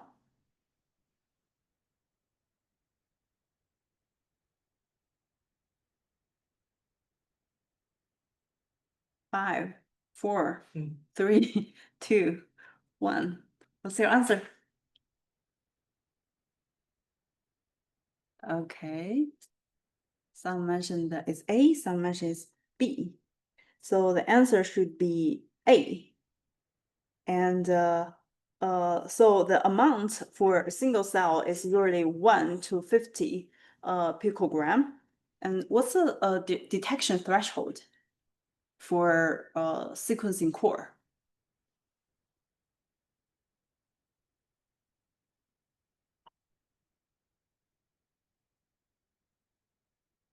One picogram. 1 picogram. And if that would be ideal. Then we don't need to do PCR for single cells. 100 nanogram. 100 nanogram. Yeah, it's a 0.1 to 1 microgram, and yeah. And that's why we need to do a PCR amplification to get the signal that for single cells. Okay, next question. So what is multiplexing in single cell RNA sequencing?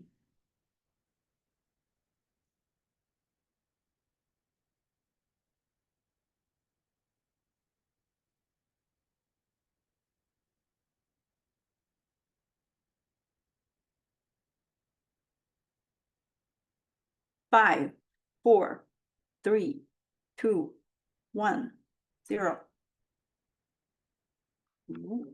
4, 4, 2. Okay. Amazing. So yes, and so the answer is B and D. So it's pulling together different cells and pulling together sequencing reads. So it's all sequencing together without losing the information where it comes from. But this step happens after you've sequenced the multiplexing. Multiplexing is pulling them together. It's called After you've sequenced or before you've sequenced? It's before sequencing. Without losing the information. Yeah. Next question. So yeah. Okay. Which one is the most recent technology?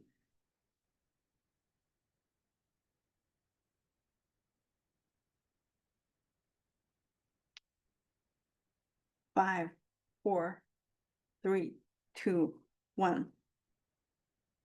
It's a 4, right? Yeah. 10x, and it's also most widely used. And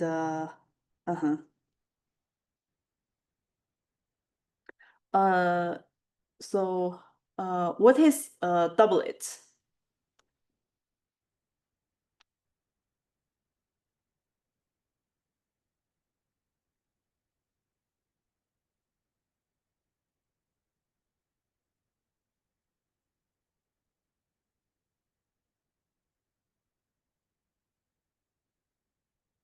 Okay. 4, 3, 2, 1.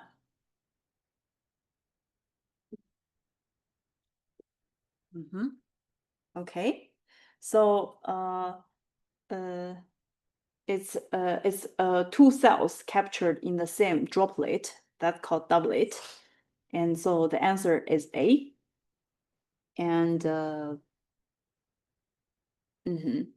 and the C, 2 copies of the same molecule, and this can be referred to the there are multiple mRNA from the same molecule, and where does it come from if there is 2 copies of the same mRNA? PCR, and how that is like that, how the bias or those is removed.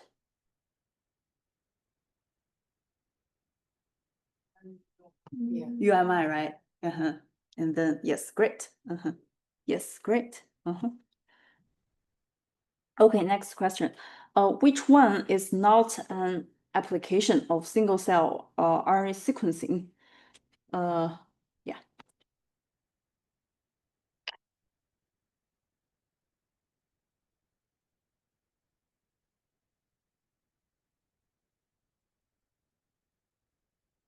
Five, 4, 3, 2, 1.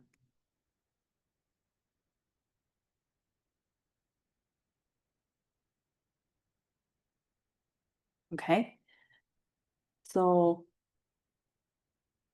the first is to discover cellular heterogeneity because we can detect at single cell resolution the gene expression. So it may help us to discover the heterogeneity or to understand the heterogeneity.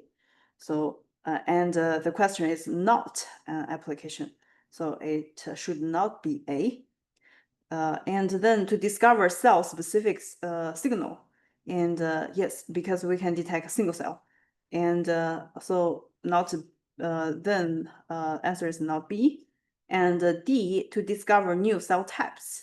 Yes, within the tissue after we identify the gene expression profile, and then we can see whether there are some cells that we previously never understand or never recognize, and then that can be new cell types. And so it's not D. And the only that is not application is a C, to increase the gene expression signal. And so which technique can do this? Can do C to increase the signal?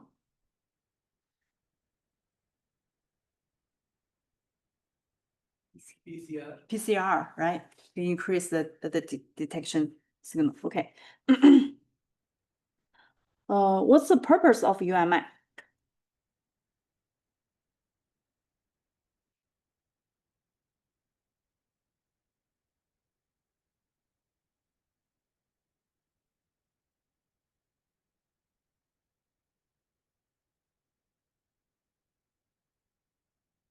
Five, 4, 3, 2, 1.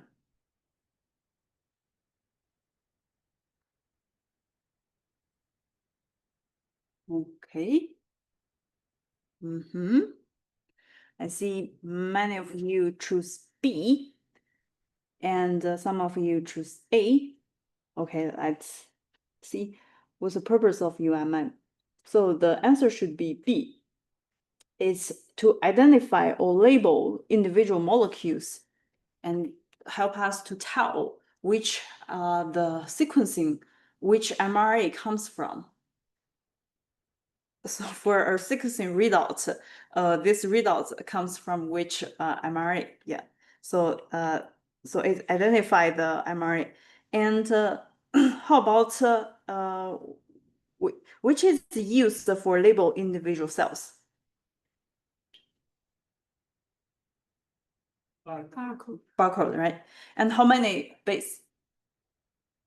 16. Great. Okay. And how many base for UMI? 10. Okay. And what is used for samples? Index. And how? What's the length? 8 base. Yeah, 8 base. Okay. Okay. So next question: what is a barcode?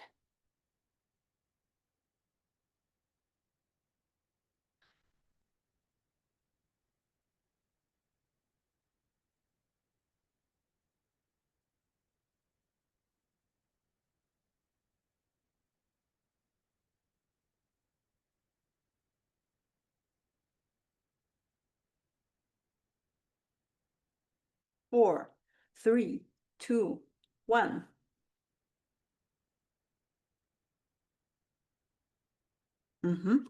So,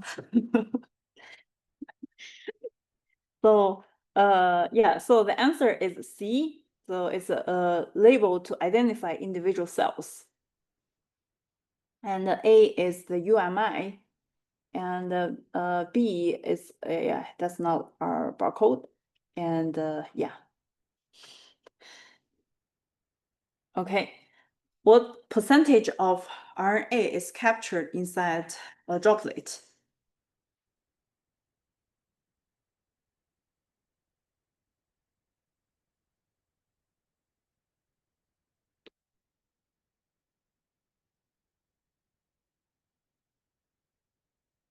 Five, 4, 3, 2, 1.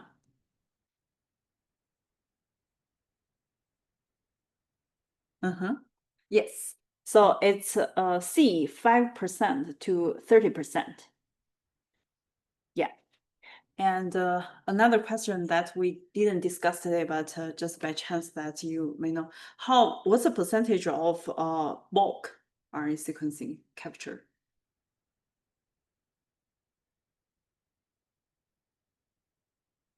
90. Yeah. 90, right? 90. More than 90. Yeah. Yeah. Great. Yeah, here are references. Is it like are some cells more, is it a factor of like the cells that determine the RNA capture within a droplet, or is it stochastic? It's just luck, or like what makes it only 5 to 30%? Here it depends on technology. Okay. Like a big, yeah, it's like on average. And like you mentioned, it's also even using the same technology and different cells maybe capture differently as well. It's like by chance or depends on the sequencing as well, etc. Yeah. For example, the PCR, we mentioned that the PCR it's subject to sequencing bias. Like for some sequencing, it's very efficient and it can be successfully amplified. And some sequencing, it can barely reach the detection threshold. And there are sequencings that also not being able to reach the threshold at all. So it's that won't be captured at all. And so that's yeah. Okay. Let's see. Yeah. So here is some interesting information. Is that if so this is the microfluidics pipeline, and if we processing so for if we're processing more cells and then here is some documentation shows that there will be higher rate of these multiplets. And for example, if we load 800 cells and the multiplet rate is very low, and recovered cells is like 60% ish. And then for if we loading 16,000, and then the multiple rate is pretty high, and then this is also almost 6%. Yeah. I have a question. So how can you remove the result from the duplets when you're analyzing the data? That's usually from the quality control, and that if it's too highly expressed, and then like too high mRNA amount, then we remove them. And also for downstream analysis, if some cells shows marker of two cell types, and then we potentially can also remove from those even further downstream. analysis. Yeah. I also have another question, like for bulk RNA analysis, we're making the cDNA. So do you recommend using the random primer or use the oligo DT primer? Yeah, because I feel for the single cell sequencing, you can only choose the like DT primer to bind to the poly A. You can't choose a random primer. So for the bulk RNA-seq analysis, so when you're preparing samples, making the cDNAs, so I also recommend using the like a DT primer, or you can also use random primer to amplify the. For bulk, you mean? Yeah. I'm not sure. Sorry about that.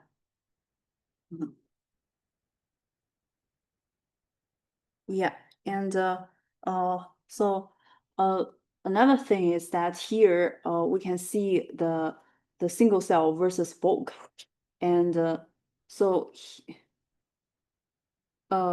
this is single cell. So this is a single cell, and for like different clusters and the different conditions, or you can think of this different samples, and then each row is each column is a cell.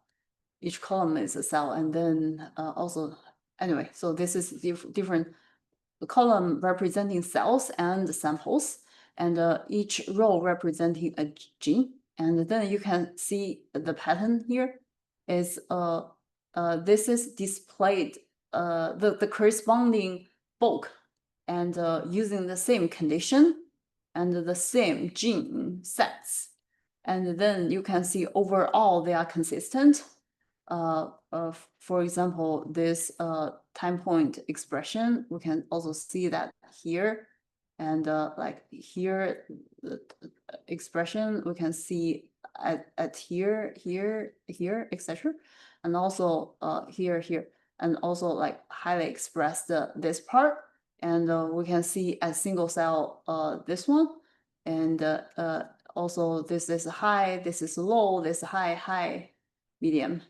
And we can see like high, this is low, and high, not that high. And then we can calculate the pseudobulk from this single cell. And here you can see that. And so here I just want to highlight one thing is that a single cell, as we mentioned, it have a great advantage, help us to identify single cells, that different cell types, and heterogeneous cells. And but we also know that it only capture 5 to 30% of the mRNA, which means that it will be more noisy. And as a bulk, it can give you more robust and consistent signal. However, it doesn't mean that single cell doesn't do anything, as we can see that overall they are basically pretty consistent. And so I just want to highlight to keep in mind of the characteristic the characteristic of the single cell and the bulk, and for when you're analyzing data, which one you should use, and when you do experiment, which one you should focus. And for example, the bulk is definitely we cannot tell different cell types. And however, if your experiment, for example, you just culture some differentiated cell from a stem cell, for example, I get a collection of macrophage from the bone marrow, and I know this cell are all macrophage. Maybe I don't care about that much about cell variability because they are all the same type. So I can use bulk to save time, save money, and also it's more robust. However, if we get a tissue, which is a mixture of everything, and then we definitely don't want to analyzing cancer cell and the immune cell together, which are totally different, and or differentiated cell versus stem cell together, they are totally different. So those we may prefer those. Just keep in mind of these features. And yeah, any other questions?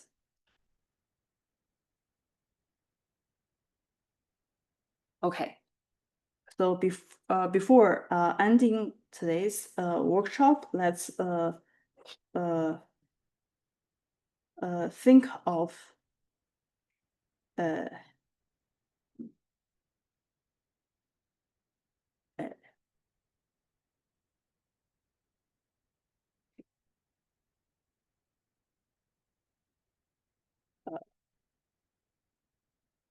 okay.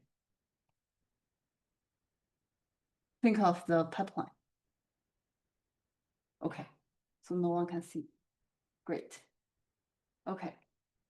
So what is the first where do we start? From the for this single cell analysis pipeline.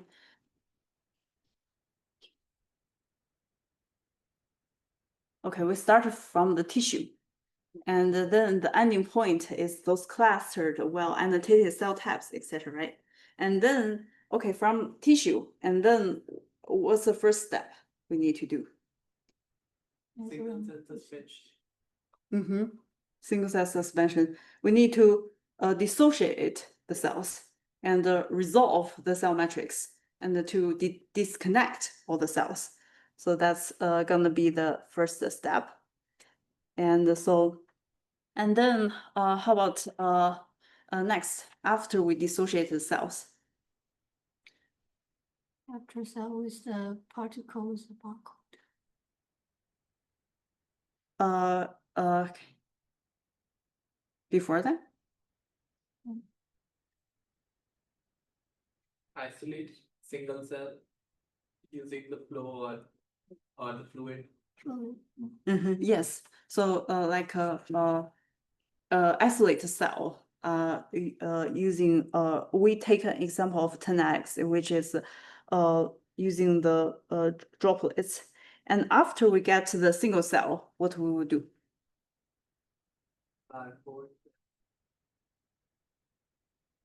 No, amplify the RNA. No, barcode. Yeah. So let's imagine this is the yes. So yeah, we kind of skip this part. So after we get the droplets, and then within these droplets, it capture each single cell, and then we can lysis the cell, and then the cell mRNA can attach to the beads. And then we know that the beads have DNA oligos that have the barcode, have the UMI, have the sample. It doesn't have some the R1 and the etc. And so it captures those mRNA, and so we get the mRNA, and then what's next? Amplify PC, making CDNA. Making cDNA. Yeah. Why? mRNA is unstable. Yeah, because it's decay very fast. So we need first reverse transcribe into cDNA first, and then Amplify the CDNA. amplify cDNA. Yes, the PCR. Why? Because usually one cell, because CDNA is just the first strand copy of the transcript, so it's not enough for the detection. So you need to amplify. Yes. So the reason is that the detection threshold is much higher than each single cell's mRNA. So it won't be able to detect by the sequencing core. And then we need to amplify to make sure that it's detectable. And then we use PCR, and then we can amplify, and then we send into the sequencing core. And after we send into sequencing core, what we will get?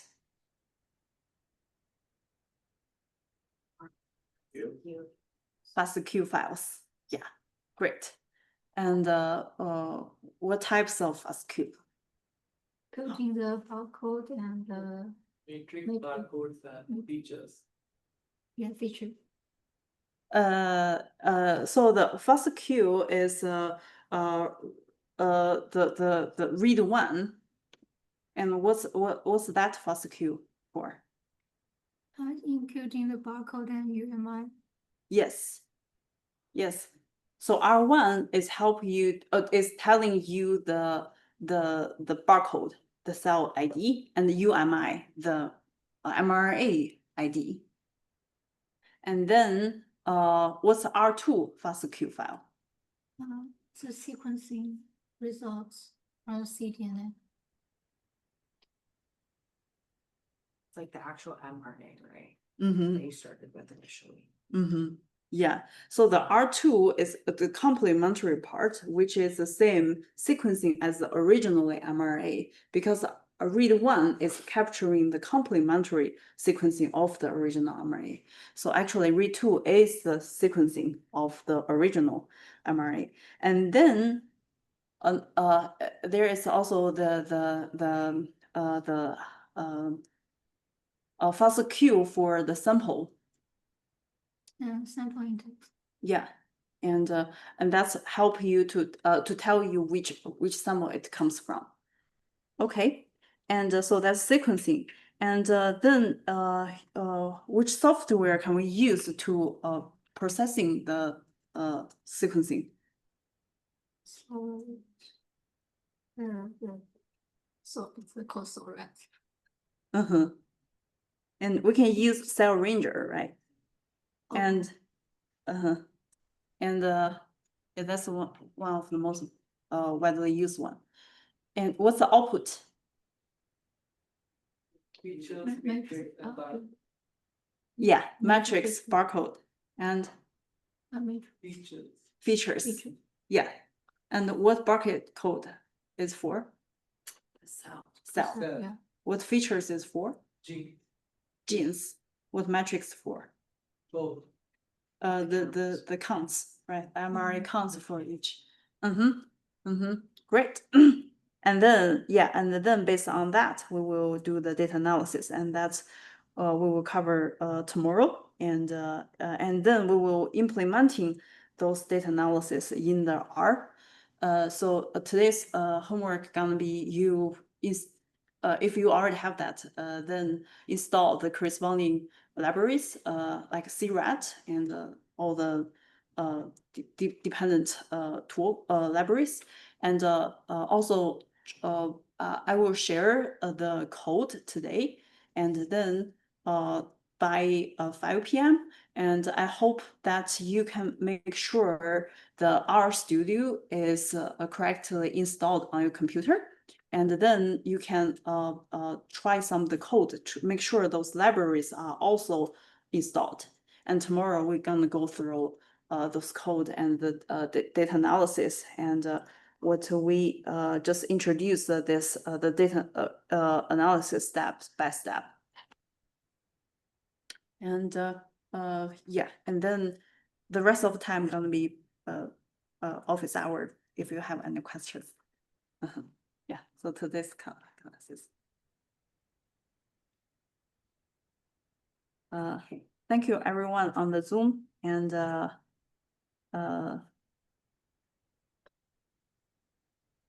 if you have questions, you can ask questions.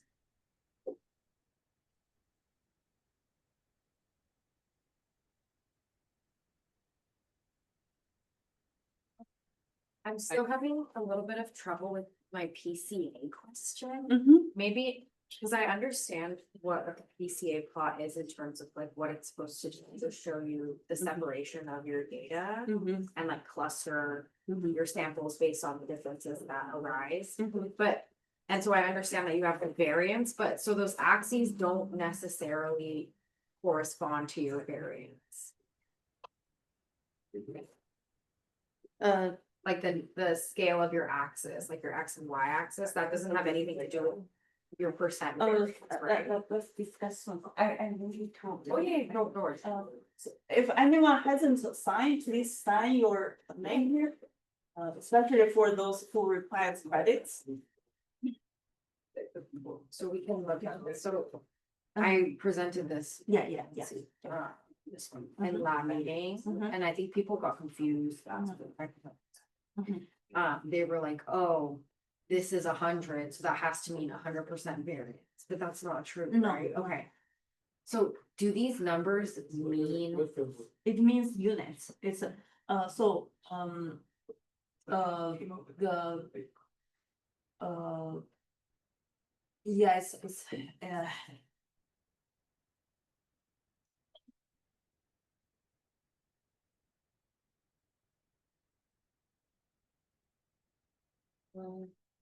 so if you think this is the original space data, gene 1 and gene 2, and this can be also gene n, etc., etc. And all of these, this is units, right? yeah, And the 1 unit, you understand that's 1 count difference. okay, Right? And then what the PC is doing is that it's rotating. Well, first it's shifting to center, center the 0 at the center of the data. okay. And then that's first thing it does. And second does is rotating. So this is, you can imagine this is a rotating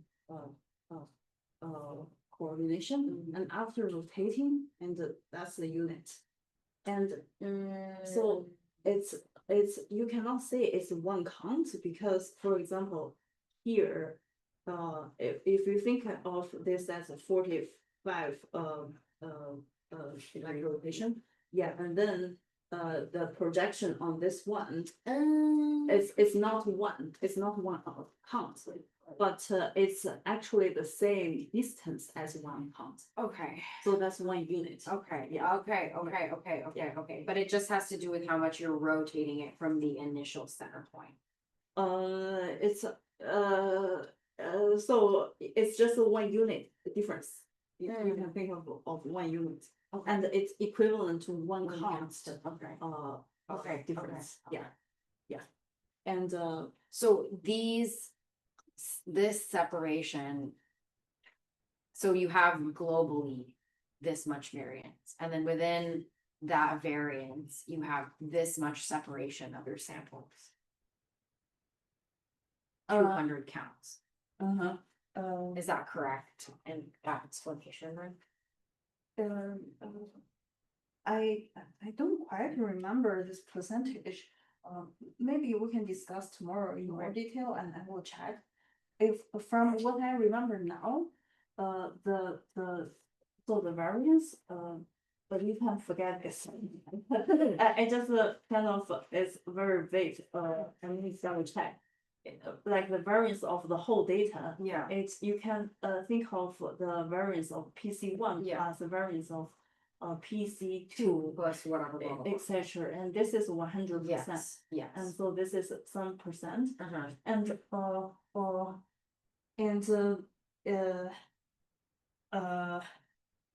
yeah, so it's So actually, you can plot out another plot that tells you each PC how much variance it covers. So right now, like your PC1 here is 74%, and then this is 6%, and added up together more than 50. So I think it's enough. Yeah. So I'm assuming because these are PC3 could be like sex, some other caveats like that. This is like sample differences, and then this is like region. I sequence like 2 different regions and 2 different types of cells. So the first PC is cell differences, the second PC is region differences. But the questions that I was getting, I think people got thrown off because this is 100. So maybe they thought this was supposed to be 100%. No, it's not 100%. Yeah. So this is the variance, and then this is how much separation within this, kind of, so to speak, component of my sample. Yeah. Yeah.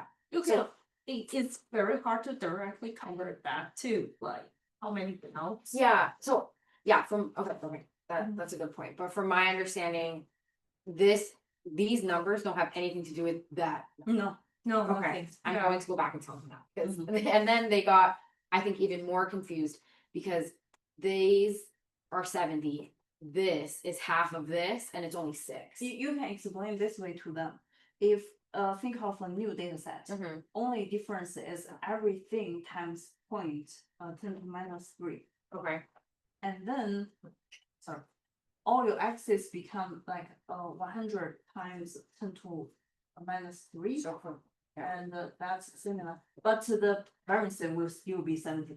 Okay, Yeah. okay, okay, So okay, this is relevant to the original space, which is the counts. okay, Yeah, and Okay. this is like saying how much variation this axis covers. And if you think of this data, that's a very extreme case. And then this is the original space. And now if you transform PCA, this down PC1, and this is PC2. And then you can see that all the data are only show difference on PC1. yeah, So that's gonna be 100%. okay. And all the data have the same exactly value on PC2. And so it covers zero differences. Okay, Yeah, so that's how you. Okay. Yeah. okay. Yeah. Okay, that makes sense then. Yeah. Okay. Okay, so I'll go and explain this because I got a lot of flack for you. But that makes sense. Yeah. It's just a way to like visualize like the separation. Yeah, and also there will be another map that tells you like where the genes locate. And you can compare the gene location to the sample location over there. If they're at the same Oh, location, yeah, it's yeah. like upregulation of that Sure. specific gene. So Sure. if you show that together with them, they will know it's more complicated than like Just like 200 pounds more than the red ones. yes, No. yes. Okay, okay. That makes sense. Okay, thank you both.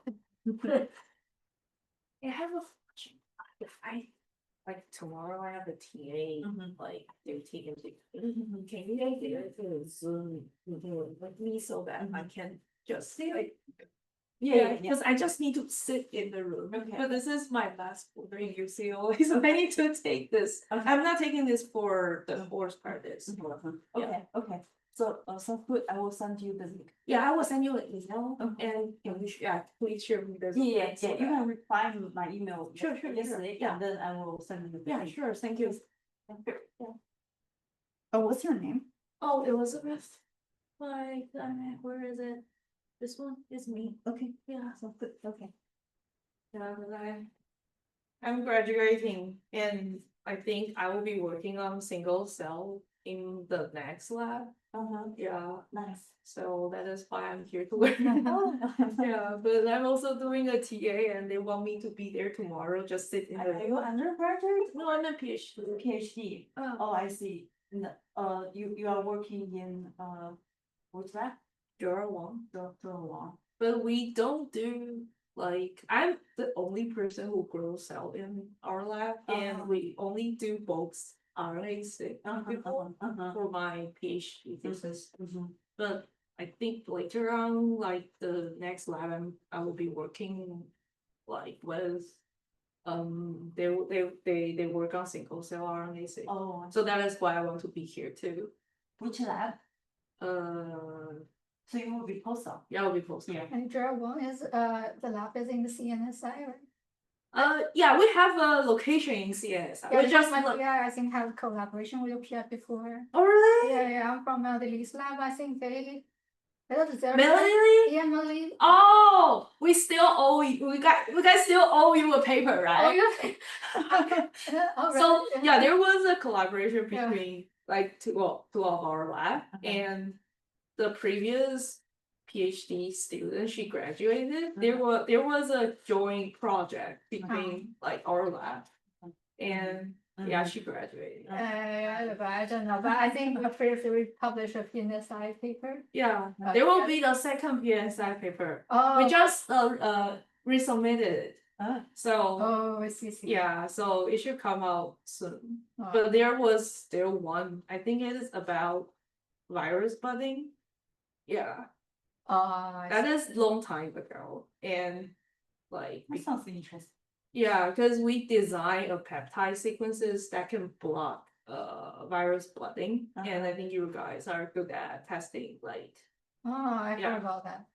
Yeah, I only know that I don't know if that's a published paper. It's about is it your lab finding that the peptides from spike, the South Korea spike is Yeah, inflammatory? Yeah, that is the first PNAS paper. And then we're going to have a second PNAS paper. So yeah, but we still owe you one paper, right? Yeah. I'm actually the only leftover person on that paper. I see. But the first author, like she's my mentor. Uh, So I don't want to let her feel like I take over her stuff and just like publish it. So it's kind of yeah. Yeah, the virus buggy. oh, tricky. Yeah, it's kind of tricky. I was like,